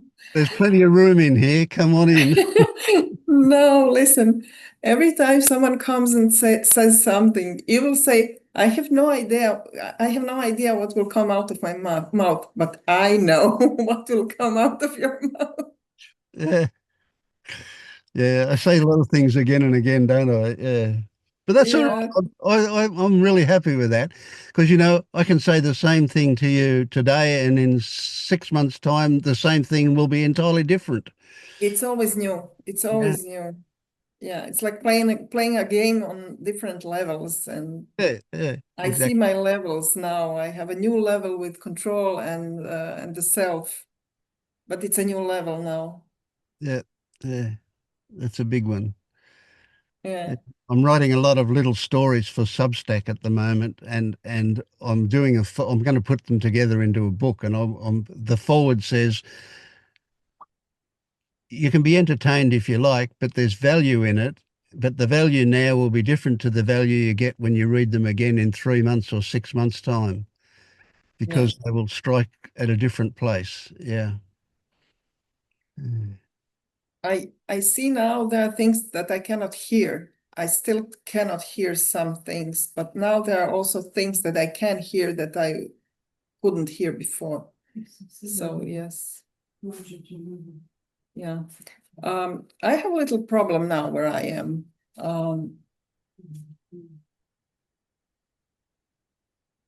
I do recognize being triggered. I get carried away by stories sometimes, but I see when it's important, I spot the trigger, and I can say almost always. And it's automatic now, and it goes just like that, and I deal with it, and okay. So there is acceptance of everything now. Almost. Almost. I'm totally aware. I have a belief that I'm not letting go of, and it's on purpose. I don't give it away. And the awakening has to be something that I feel and perceive as being different than before. And I don't at this point. And I know it's a belief, but I'm not giving it away now. I'm not ready. Yeah, Uh, that's interesting. You're an entirely different person to the one I met, 12 months ago. yeah, Yeah. I can imagine. I can imagine. But I think I see now. There is too much to say in one moment because everything happens at once. Um, I see that now I have control over the processes in my mind. But having control, I know I don't have control, you know. Yep. But this is dealing with control on another level now. This is it. So there is control and there is not control at the same time. Having control is different than before. And having control implies there is a me, which is also on a new level because I know there is no me. But it's still not, it has to be cleaner. Yep. Now, it has to be cleaner is also some kind of belief, wish, or something. So Yep. Yep. this is how I think now. I can see everything. Okay. So I would say what occurred here was a good place to start would be to investigate that bit where you do have control. Is that actual control or is it a sense of control? Okay. How do you define it? That describe that bit for me. I have to go from knowing, which is not a lot. I know that every thought comes to me if the thought wants it, not if I want it. Mm. So logically, there is no control. Yeah, but we're not worried about logic. But it's logic. Yeah, it's logic at this point. So I'll leave it here. I leave it here. and wait for this to change. Right. Okay. Yeah. All right. I'm not so keen on that one Okay. because it may end up that you eventually come to not believing in control, but it becomes an act of faith Okay. that you do, Yeah. which is bypassing, which is I saying, don't want that. Yeah. yeah. So what we need to do is we need to remove whatever structure is there that leads you to this feeling of having control. When I say feeling, is it a feeling? No, it's a thought. It's a thought. Oh, okay. Okay. Right. Interesting that you pick that thought to believe. That I have You control. also believe the contradictory thought that says there's no self here. Yeah. This is confusing. This is confusing. Yeah. And all of this is wrapped in some kind of feeling of I'm not happy with the way I'm accepting things because I have the feeling, and this is the feeling and not the thought, that I sink into resignation instead of accepting and feeling good about it. Oh, okay, yeah, all right. So this is a hobby horse of mine. That resignation is not where we want to end up, but Yeah. it is a portal into acceptance. Okay. And so when we examine resignation, it's like, oh, I can't help it. I'm a victim kind of feeling. Yeah. Yeah. Yeah. And then when we have to pivot around to a different direction to look at it, and we go, well, okay, if we're totally out of control and we're resigned,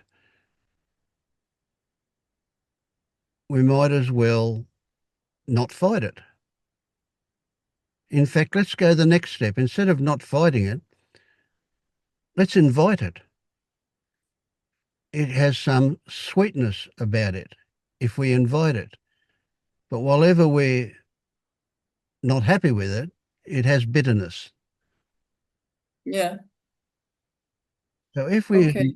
we accept that resignation isn't a final product, but rather a doorway into a willing, inviting acceptance, that changes the whole flavor.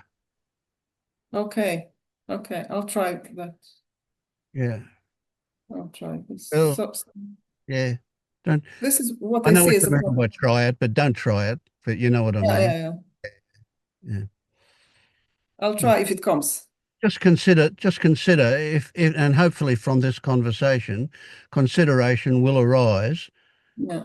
that it's not an end thing to be resigned. It's Mhm. just a door opening into acceptance.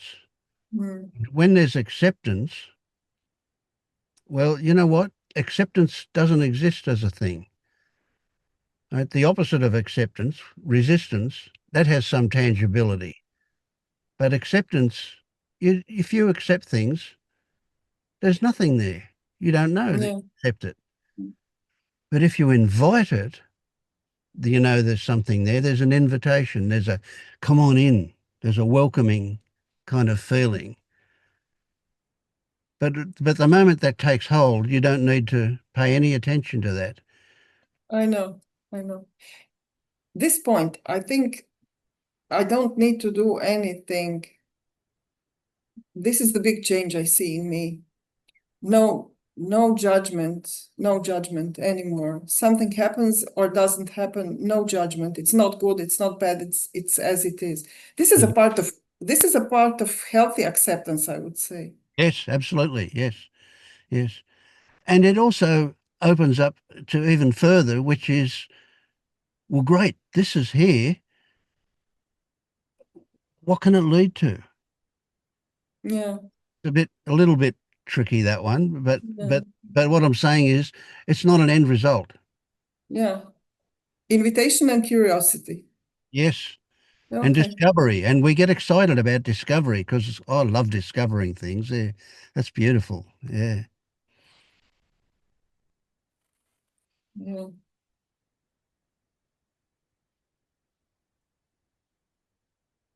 Yeah. But I'm still not giving away this wish for something for something special to occur. Oh, well, hang on to I that. know it's expectation, I know that. Yeah. Hang on to it. Hang on to it. You know, when one day you're going to say to me, you know, life is bloody good, but nothing's changed. Yeah. Yeah. I would like to come to this part, life is bloody good. I'll be happy with I'm okay, I'll settle with this. Yeah. Yeah. Because you're already getting a taste of what I keep saying, that people don't really get a taste because their expectations block it. And that Yeah. is, there's no such thing as being awake or being enlightened. It's rubbish. It's not a place. It's not a state. It's not a thing. It can't be defined, you know. It's I where life is bloody good, that's all. but there's one thing I don't understand. Why are we sitting here?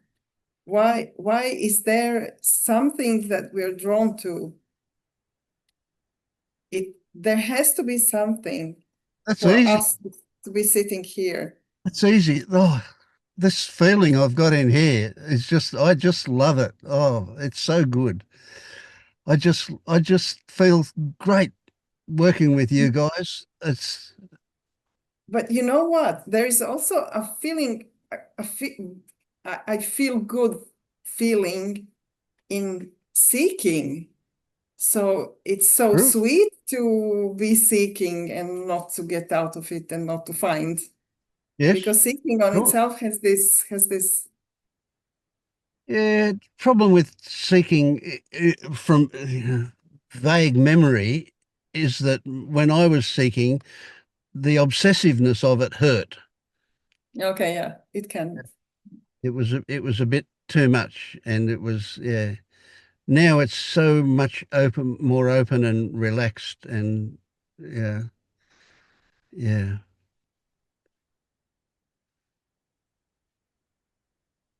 I was I going to mean, say this is something and I forgot it. I forgot what I was going to say. this is like raising adult people from being children into being adult people. Absolutely. Oh, and that reminded me exactly what I was going to say.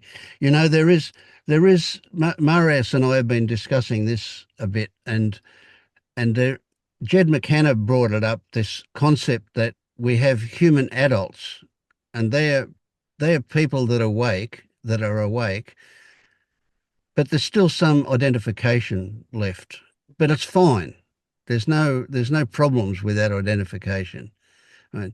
And then if we put that as a juxtaposition against people who are really awake, those people awake who and I don't know any of them, who are absolutely, let's say, enlightened and have burnt through every bit of identification, that I can't even Helps. imagine that state. They have to live in a cave in India somewhere. Like they couldn't operate in society, you know, if they're like that. I imagine. I don't know. I don't know if there is such a state. But it's like, yeah. So Marius and I have considered, I'm just a human adult. I'm not awake at all. I'm just a human adult because I'm really happy with where things are. So that's fine. I don't need to Yeah. be awake. You know, you can call this whatever you like. It doesn't matter. Call it jelly pudding. I'm happy. But you know what? Okay. This moment, I told you I'm not giving away this expectation of something special. There are people coming here, there are people around YouTube and whatnot, saying, oh, there are synchronicities, oh, there's this, oh, there's that. And then I'm just sitting and thinking, I would like to experience this. Where is it? And then I say, okay, I'm giving up. I'm accepting everything. There are no wonders. There is no this, there is no that. And now we're talking. And you say, I forgot what I wanted to say. And then I blurt something out, something about adults and children, and you say, oh, this is what I wanted to say. And it's just about adults and children. There was nothing in our discussion before that said anything about adults and children. Why did I have to say what did I have to mention aloud? So this is this teasing crumble, just Yes. Look, I have I have absolute what do I don't know what you call it. I have belief that there is magic everywhere. Yeah. What happened through the ethers of this computer and the internet and right across the world to what, Serbia, where you are now? All of that, Croatia. Croatia, yeah. Okay, this is magical, you know. How do we explain it? I can't. We can kind of try and get scientists to help us understand the whole thing, but they'll never touch what happens between you and me. And that's really significant. Yeah, The only description that can work is it's magic. it's magic. Yeah, Mm. it's magic. Mm. So when I say fine, I'm too tired, there is no magic, then happens a magic moment. Mm. Yes, there is that. There is that moment. Yeah. And you know what? We experience these moments of magic. Everybody does all the time, and they don't even realize it. They don't remember it. They don't they don't make it important. Right? Mm, It takes mind to do that, and these moments are generally a pretty direct experience.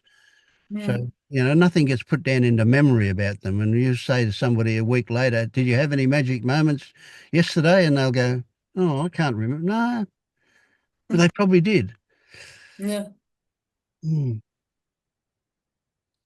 And I have concentrated magic moments in these meetings. Wow.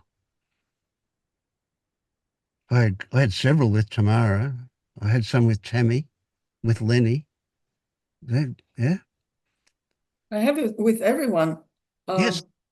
I mean, we are, I'm sitting in a flat with a huge noise problem at the moment. I started to measure the levels of noise here where I am as Tammy was speaking. And I'm also thinking, what am I going to do about the apartment when my parents are not here anymore?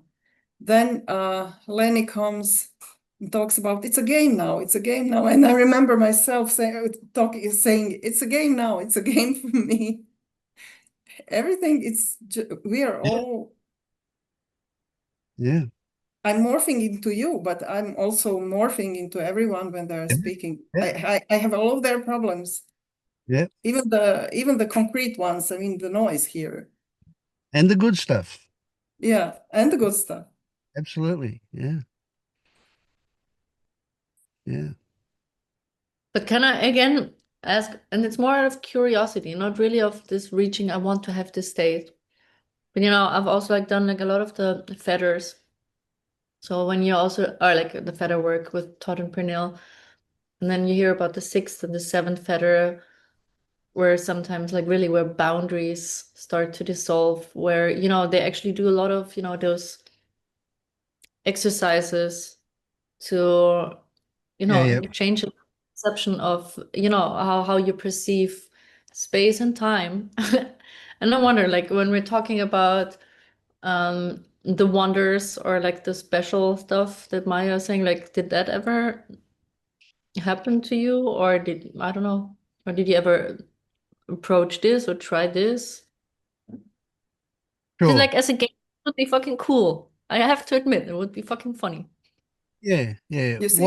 I say to you about, particularly the sixth and seventh fetter, be patient. You really need to get all of the earlier fetters cleaned up pretty well before before that one is invited in.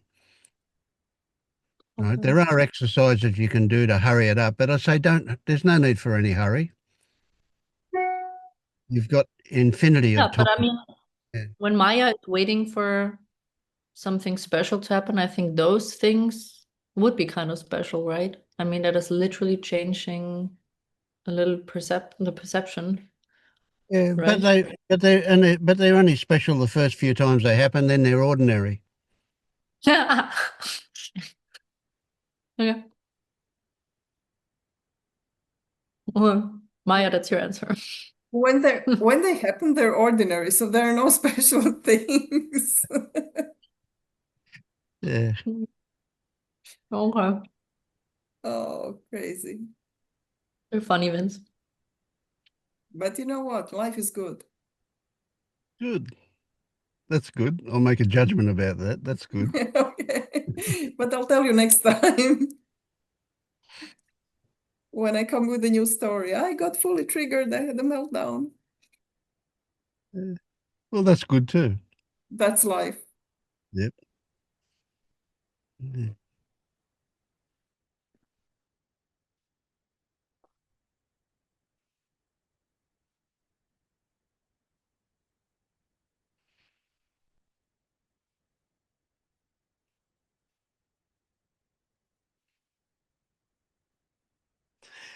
You know, don't take me literally here, but if you want one of those special experiences, take some magic mushrooms, a bit of psilocybin, that'll give you that experience.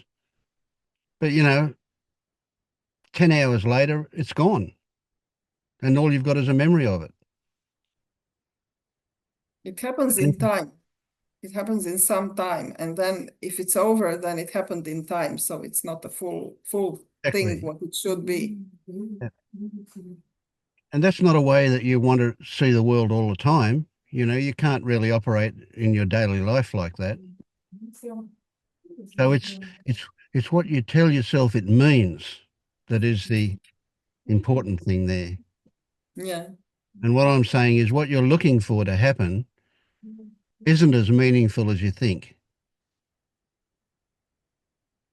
I mean, I'm talking about it very jokingly, actually, because I know I will have to give it up sometime, and I will give it up sometime. But for the moment, oh, it would be so sweet.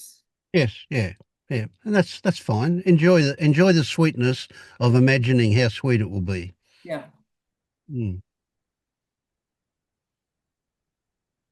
And this moment with me mentioning adults and you saying, yeah, I wanted to say just this. This was a sweet moment. The Yeah, sweet moment of magic. yes. It still is here. It lingers. Yeah, Yeah. lovely. Yeah.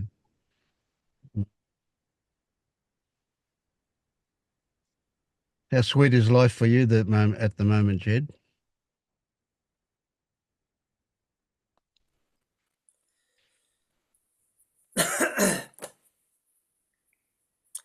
Um, well, what's been going on for me is I don't know if you remember last week you said something like it might be time to try living as if I can't even say the words, but awakeness is Mm. happening or something, and that's been a good one for me. So what's been happening is I notice quite quickly when I get triggered or tense or something, and it's almost like that's quite a good kind of reminder for something. So when that happens, I'll just allow Yep, it, be with it. And yep, then it reminds me to go, oh, and what if I'm already awake? What if this is it? And then I don't know if I'm just relaxing a bit. It's like I shift into the right brain, and things, my yes, perspective gets wider and I'm not just like in the worry. And then beautiful. I just keep cycling between those things really. So at least it's nice to come out of them regularly, to come out of the worry and the tension regularly. Nothing Mm. is, nothing is stable. I guess Yeah, that's just the yeah, way it that's is. fine. Beautiful. I love it. I love it. I love it. And you just watch when the mind comes in with saying, "Well, what does that mean?" Yeah, And just go, "Get away, get over there, away from yeah. me." Yeah, yeah, Yes, that has been tempting, and I've kept resisting the idea. Well, what does that actually mean? If am I really awake? What does that mean? Yeah, exactly. yeah, yeah, yeah, And I thought that would just be a pointless avenue, I suppose, yeah, yeah, but yeah. But a bit like what you said to, I think what you're saying to Maya, it feels like it's a faith thing, or it's just I'm just trying it out as a thing. I don't kind of know it, you know. Yeah, well, the, all of this stuff are openings to things as well. So, and one of the openings that came up there when you said you know it is, well, when I was a seeker and I was doing a blog, I got into this idea about knowing, and I investigated that so deep. I wrote pages and pages of stuff about it. And in the end, I came to the conclusion that, you know what, knowing is a load of bullshit, that all I have are beliefs. So anything I think I know is actually a belief. So you tell me if that's wrong. Can you imagine, can you come up with anything to refute that for me? What do you know? Okay, well, the first Not a thought belief. is kind of mathematical truths that two and two is four.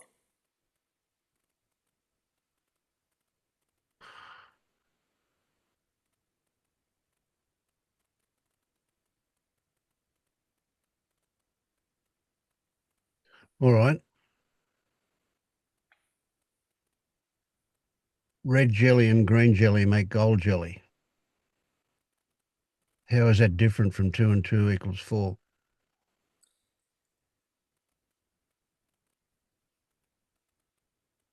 Well, it seems like, I mean, in a way, it seems like it's a kind of, it's almost like a circular truth that two and two equals four. You know, it's like Mm. within the laws of mathematics, within the concepts of Yes. mathematics, that's And that's true. it's a useful concept, isn't it? Yeah, I mean, everything's based on mathematics, so it's useful in that way.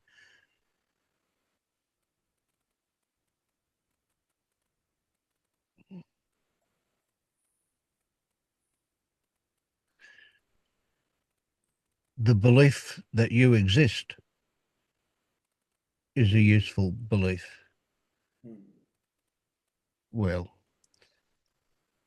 it's not even a belief until the idea that you don't exist comes up. But that's a crazy one, isn't it? So, obviously there's a belief that you do exist, but you never think about it. It's something you take for granted, eh?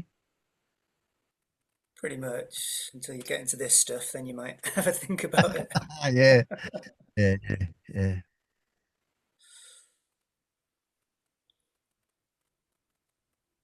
It's like knowledge has to be something you can hold. Knowledge has to have some objective truth to it. And let's say we had somebody that was intellectually impaired, two and two wouldn't equal four for them, or for a 3-year-old, say, or a 2-year-old. You could put two plus two equals four, and they would just see some squiggles, wouldn't they? If you showed them, if you told them, they would just hear some sounds. It would make no sense to them. It's No. not, it's not an objective truth. Well, just because they don't know it doesn't mean it's not an objective truth, though, I suppose. I mean, they haven't got the capacity to know it yet. Hmm. So does it, this is so you're making me examine this in a way I haven't before, but does it not rely on a relationship between you and it for that to have that objective truth?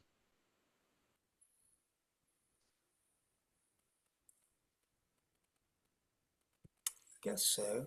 I guess you've got to subscribe to the idea that plus means a certain thing. Yes, a whole lot of stuff, yeah.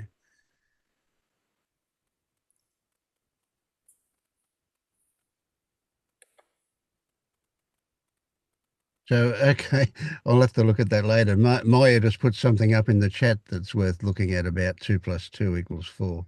Okay. Equals 5. Equals five, yeah. Yeah. I I mean, in presume. a way, it's kind of irrelevant, isn't it? Because it's that kind of knowledge is conceptual knowledge in a way. It's not Yes, yeah, yeah, about our experience of reality, whatever that is. yeah.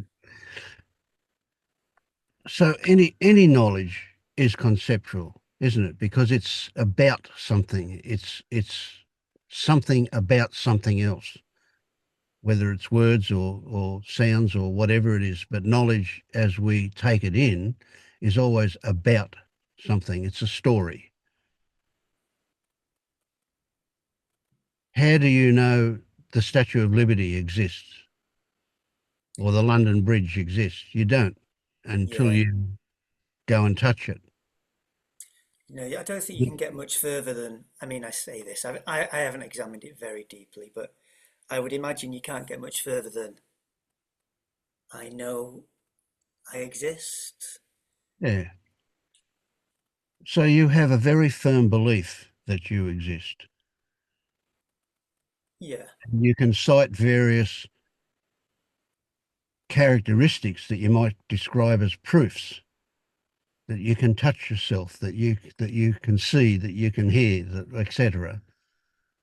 Well, I guess I would be tempted to stay with the just because I'm experiencing, because Right. I, But you can experience yourself in a dream with all of the tangible aspects that you have now in this matrix or in the real life, if you want to call it that.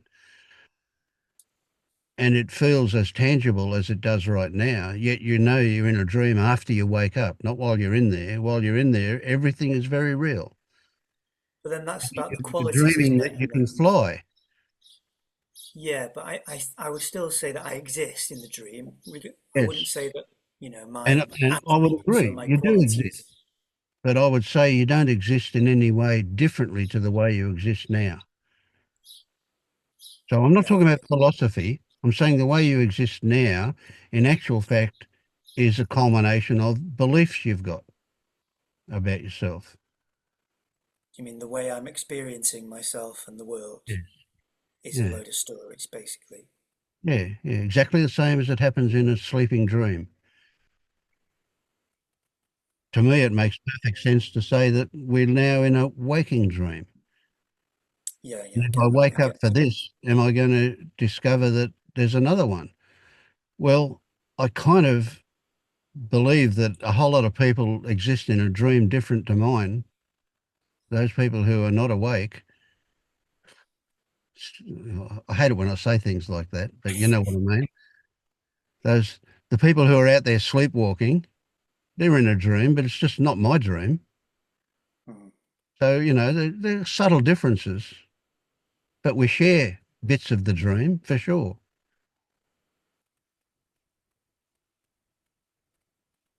It's been posited recently that we maybe the whole of what we know as life is a simulation, that we're really in somebody else's computer game somewhere. Who knows? It's irrelevant, really, Well, because here that's we right. are doing this, isn't it? That's it. Yeah. Yeah. I mean, it'd be good to know if it was true, but I, Be it's hard to, interesting. it's hard to, you can't really prove or disprove it, can you? I don't think that one, No. unless you And it's find probably the big not one. matrix. Yeah. Yeah. Give me the red pill or the blue one or whichever one. Yeah. Um, yeah. So it's a convenient story for me to say all I have is beliefs, which kind Mhm. of highlights the idea that it's the way I see things, that what I experience as reality. Okay, yeah. And that's I can't think of the right word, but it's conducive to a healthy way of looking at things, I think. Mhm. Mhm.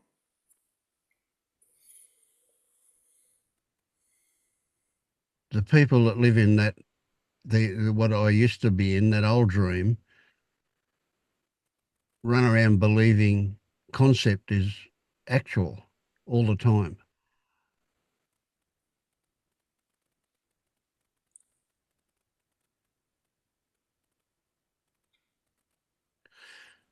and that's about as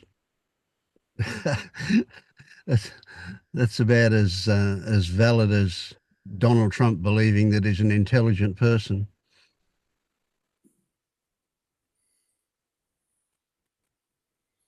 Yeah. But in a way, like you say, well, I don't know.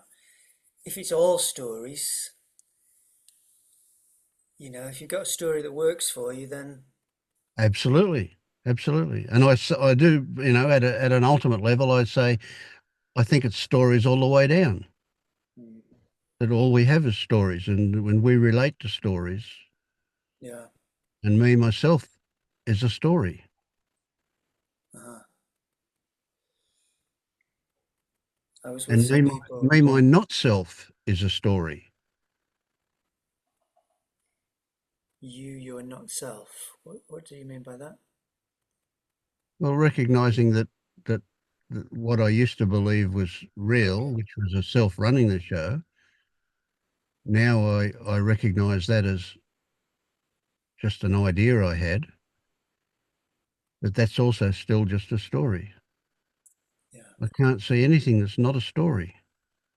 Mhm. But I mean, this is getting to this is probably not helpful in a lot of ways. I mean, we're at a we're at an extreme level when we're talking It's, about things like this. You know, yeah, it's a bit philosophical, isn't it? Well, let me ask you a concrete question then, Vince. It's something that's been going for me. You were talking about letting go of the tiller, I think, today or recently. And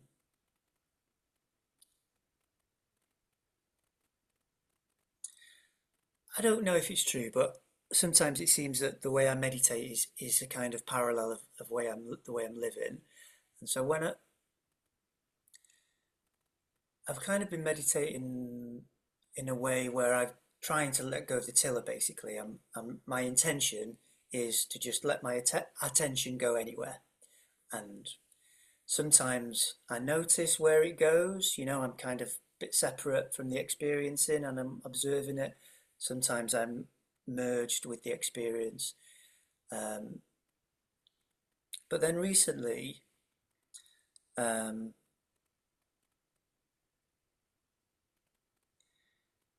my story of what's happening is that I need to have a bit of an intention uh, to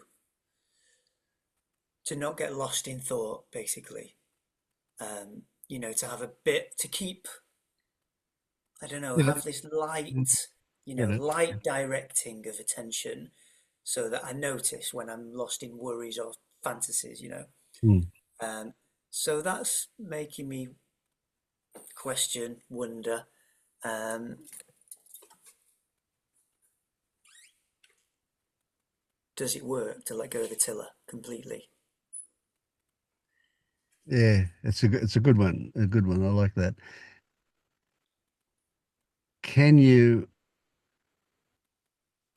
if you unclench your grip on the tiller, is it because the thought turns up to undo it, or does the thought turn up because the brain has decided to relax the hand and loosen the grip?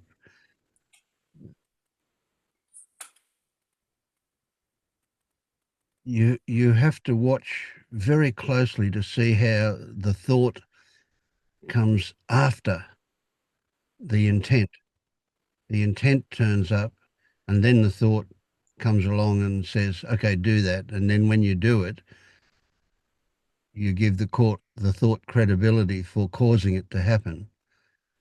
And that's the old delusion of control Of thing. control. Yeah. Yeah, yeah.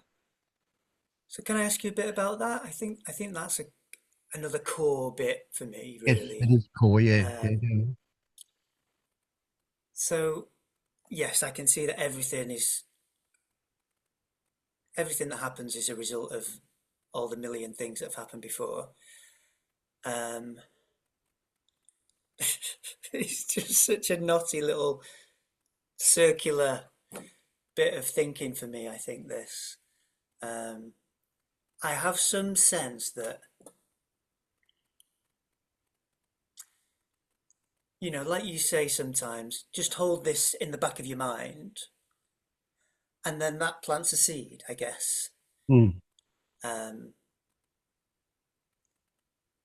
so I guess I've got some idea that, yeah, I've got some idea that I'm choosing, haven't I? That I'm. Yeah. So, well, let me continue a bit with this idea of letting go the tiller. So the idea is that it's better to let go rather than to try and steer. Uh, There are there are subtle levels of this as well, right? Not that it's better, but that we don't actually need to steer where we're going. That the metaphor of floating down the river and the metaphor of steering the boat relies on us believing that if we don't steer the boat, we're going to crash into some rocks or hit the bank or something. Whereas the reality is that the current will keep us clear of all of those things in this metaphor. So this is where the story is, that we don't need to keep a hold of the tiller, but part of us still wants to hang on and steer. We want to have control. We want to do what we think, we want to put the boat where we think it should go, right? Kind of thing. That's the way that the mind works. So what can you do?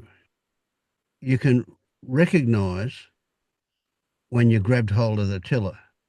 And the moment you recognize that you've grabbed a hold of it, guess what? You'll relax and let it go. Because in the back of your mind, there is this idea that we don't need to. Or in the beginning, that it's better if we don't. But we can soon drop the idea that it's better if we don't and change that to we don't need to. So what we're doing is we're developing a sense of trust, or rather, we're losing the mistrust that's tied up in the stories that we're going to run aground if we don't. Like, I mean, I think that's what I've been trying to do. I've been trying to develop trust by Yeah, letting go of the tiller, having that as my intention, and right. then So seeing what happens. yeah, that's good. And if you experience that you can let go and it doesn't run aground, that will develop trust. So it's your experience that helps you to develop that trust, right? Well, that's what I think has not been happening. I mean, it seems that it's, in meditation, at least, in my, lightly tillered meditation, seems to go better. I think it goes better. I mean, I haven't done a very Yeah, detailed study of it, but yeah. if I completely let go, I just end up, in some worry or something, is what it Okay. Right. seems. Yeah, I get it. Yeah. So here's what I would suggest. So I had an experience yesterday at the dentist. I had two teeth out at the dentist yesterday, and I can only remember probably the last two times before yesterday that I went to the dentist. But I recognised that every time I was in the dentist chair, when they were mucking around with my teeth, I'd end up with really tight fists. I'd just be grabbing hold of. I'd be tense while they're doing stuff in here that hurt, kind of thing. And so yesterday was another opportunity for me to observe. Now, I didn't think I was going to do it, but it did happen that I noticed that I was clenching my fists. But I was also noticing that I wasn't clenching them as tightly as I used to. And before, it was really interesting because I'd discover that I had tight fists and then I'd relax them. And next moment, I'd discover that I had tight fists again. I didn't notice them tightening up, but I Ah, noticed that they were tight. And then I would relax them. Now, did I do the relaxing? It seemed like it, but of course I didn't. What I did was noticing them was tight was enough for them to relax, right? So it's exactly the same thing with the tiller. You notice that you got a tight grip on the tiller. That immediately means that you'll relax and you'll let it go. And the next thing is you'll realize that you're hanging on to it again. And as soon as you realize it, you'll let it go again. And it might take 10, 100, 1,000, who knows how many times it'll take for you to do that before one day you'll realize, you know what, I haven't been hanging onto the tiller for a while. But And it's a progressive thing. Yeah. I suppose in a way, when I notice myself lost in a worry, in a way that's holding onto the tiller, isn't it? I suppose that is being Yeah. focused on trying to work something out or understand something, probably. Yes. Yeah. So That's, there's this wonderful place, this place of magic almost that you can reach where you realize that things just happened, right? That you grasped onto the tiller again just happened, and that seeing that that was the way that you were, that was enough. That was enough for you to let go. So yeah, both things were just happenings. Now that's a huge realization. But it's a realization, and it's huge because it's a realization that happens in your experience. It's not a mental thing. The mental thing only describes what happened. yeah, yeah. I find this quite confusing. This, yeah, what it means. Of course, it's confusing. It's so contradictory, isn't it, to the whole everything, how I've Is lived and how everybody lives. I've this? played with it so many times in my life, letting go of intentions, letting go of goals, just trying to Yeah, be but you like were a, trying to do it then. See, that's why it yeah. the- I was going to say that's why it didn't work, but I mean it may have to a degree, but it was because you were trying to do it, and more than that, it was because you were trying to do it with a purpose in mind. And it's interesting, that one is a good one. Consider whatever you do, what is the purpose in it? Is there a purpose in it? Or is am it I trying just to a get happening? something? Yeah. Yeah. And that doing things for a purpose, that's fed a three stuff. It's rites and rituals, interestingly. Mm.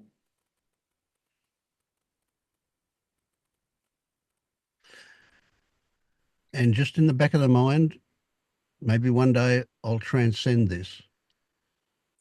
It doesn't have to happen today, now. It's not wrong that it's happening. It's just something that showed up, whatever it is. I just discover that I'm trying to steer life again. How crazy is that? There's part of me just going, I just can't, it seems like such a paradox that I can't resolve, Well, like, here's an interesting one, and this is an important one again. There's good value, put it that way, um, by Lenny, and that is that it's very human to have two contradictory feelings, ideas, beliefs at the same time. mhm, We think we're not. We're conditioned to believe that it's binary, that it's yes or no. mm, But the reality is we can have yes and no together at the same time.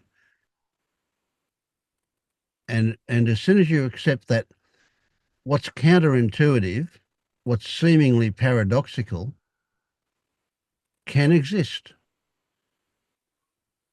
that changes everything. We suddenly don't have to try and push it one way or the other. We don't have to give up something we believe in order to believe something else. We can hold them both together. uh-huh, That's a huge release. yeah, okay, yeah, So the idea of paradox incites the mind to want to come to some resolution.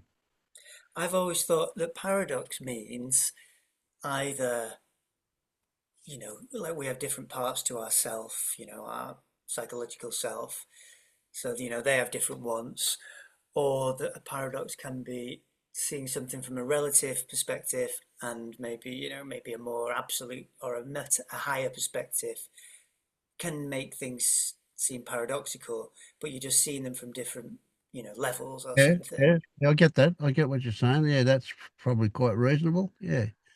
But I'm liking what you're saying. Just accept that there can be truths or usefulnesses or interest in things that are completely different, and I don't necessarily have to understand what's going Mm, on. absolutely. Yeah. Doesn't that feel like a relief?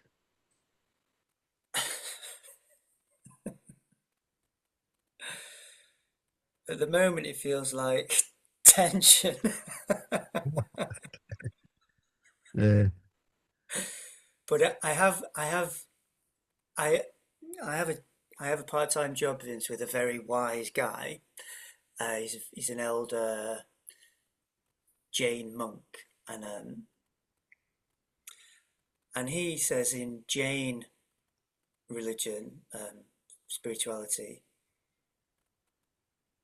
one of the things he always says is that there's truth in all perspectives, and and I can yeah, it does often feel like a relief, a relaxing of trying to, but I've got to try and understand it and see which one's right, and oh, it doesn't matter. They're all a bit right. Yeah, yeah. Yeah. I go along with that one. Yeah.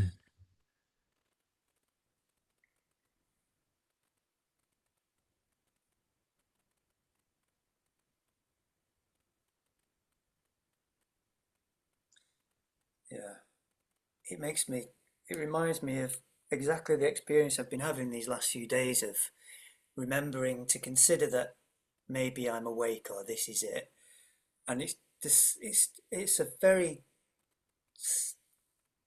sensory experience of going from to oh, like trying to understand or get think or I don't know, some trying to not trying, and it's Yeah. And you'll be amazed at how quickly you forget about the old you, the old anxious you will just uh, be, you'll remember that it was the case, but you won't remember what it felt like really soon. You'll be amazed oh, how good. quickly. Yeah. That's something to look forward to. Yeah. Oh man, I got to tell you, you look like a different person to even a couple of months ago. You do exude more relaxation these days than you ever did before then. Hmm. Mind you, that's not hard because you were pretty anxious then, weren't you? Well, especially at the beginning, I think, a new group, what's this about? Am I. Yeah, yeah, yeah.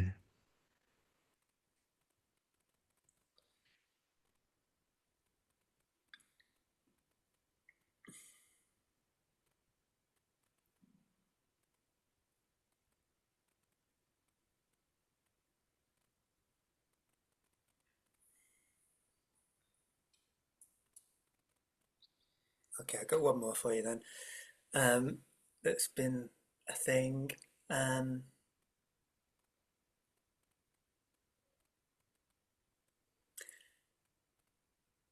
I've been wondering whether what I experience as a kind of anxiety or a tension is a particular kind of, maybe it's like a gut, it's some communication from my gut, like it's a no from my gut.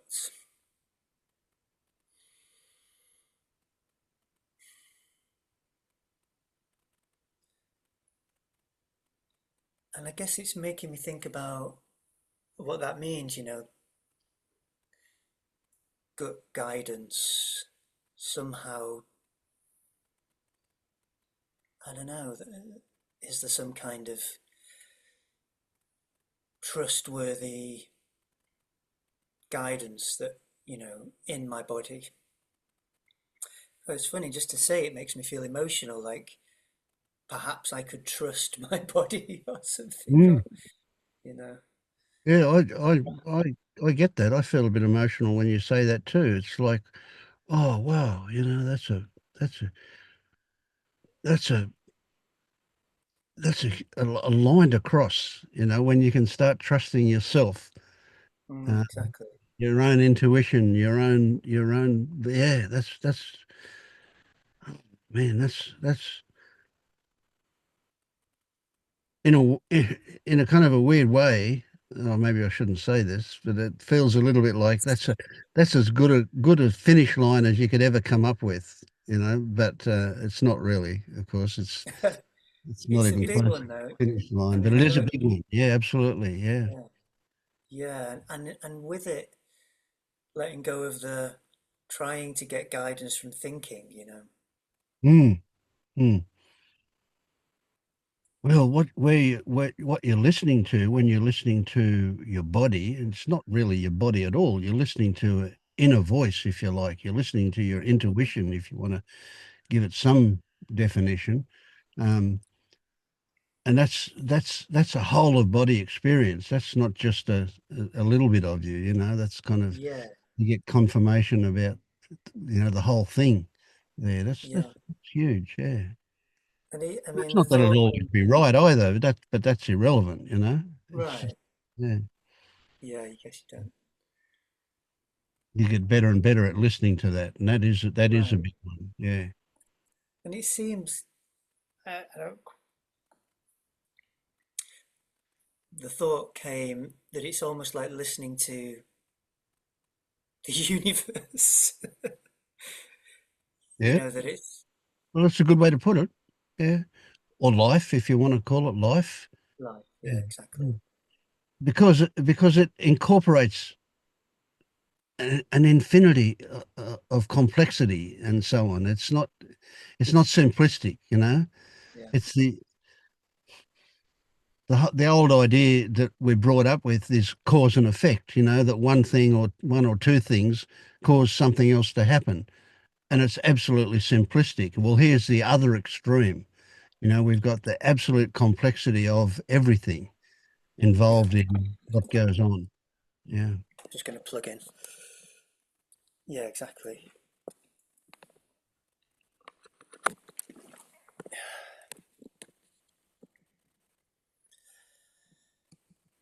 Yeah.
I'm reminded of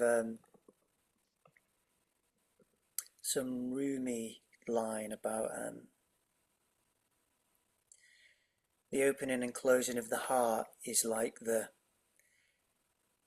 beating of a bird's wings. It's just a rhythmic thing that happens, and it it kind of feels like the shifting into tension and out of tension. That's feels like what's happening for me. Mm.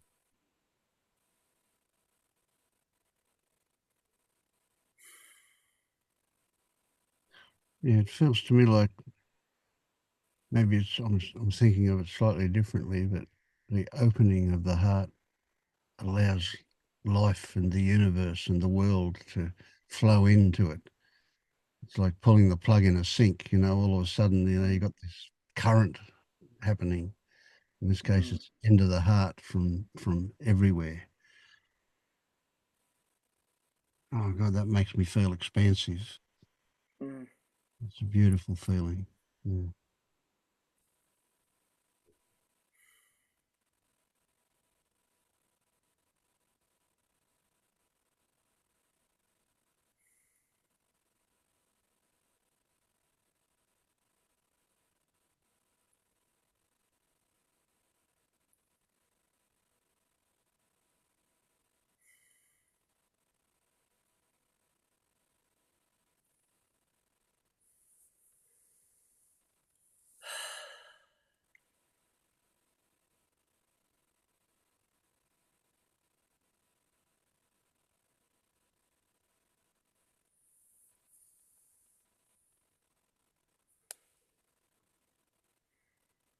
Okay, I'm gonna go. Roger. Thanks. Bye, Maya.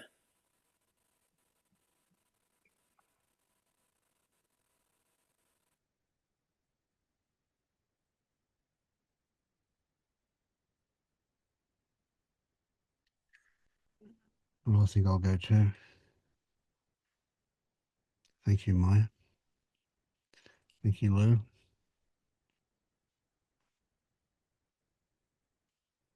Thanks. See you. Bye.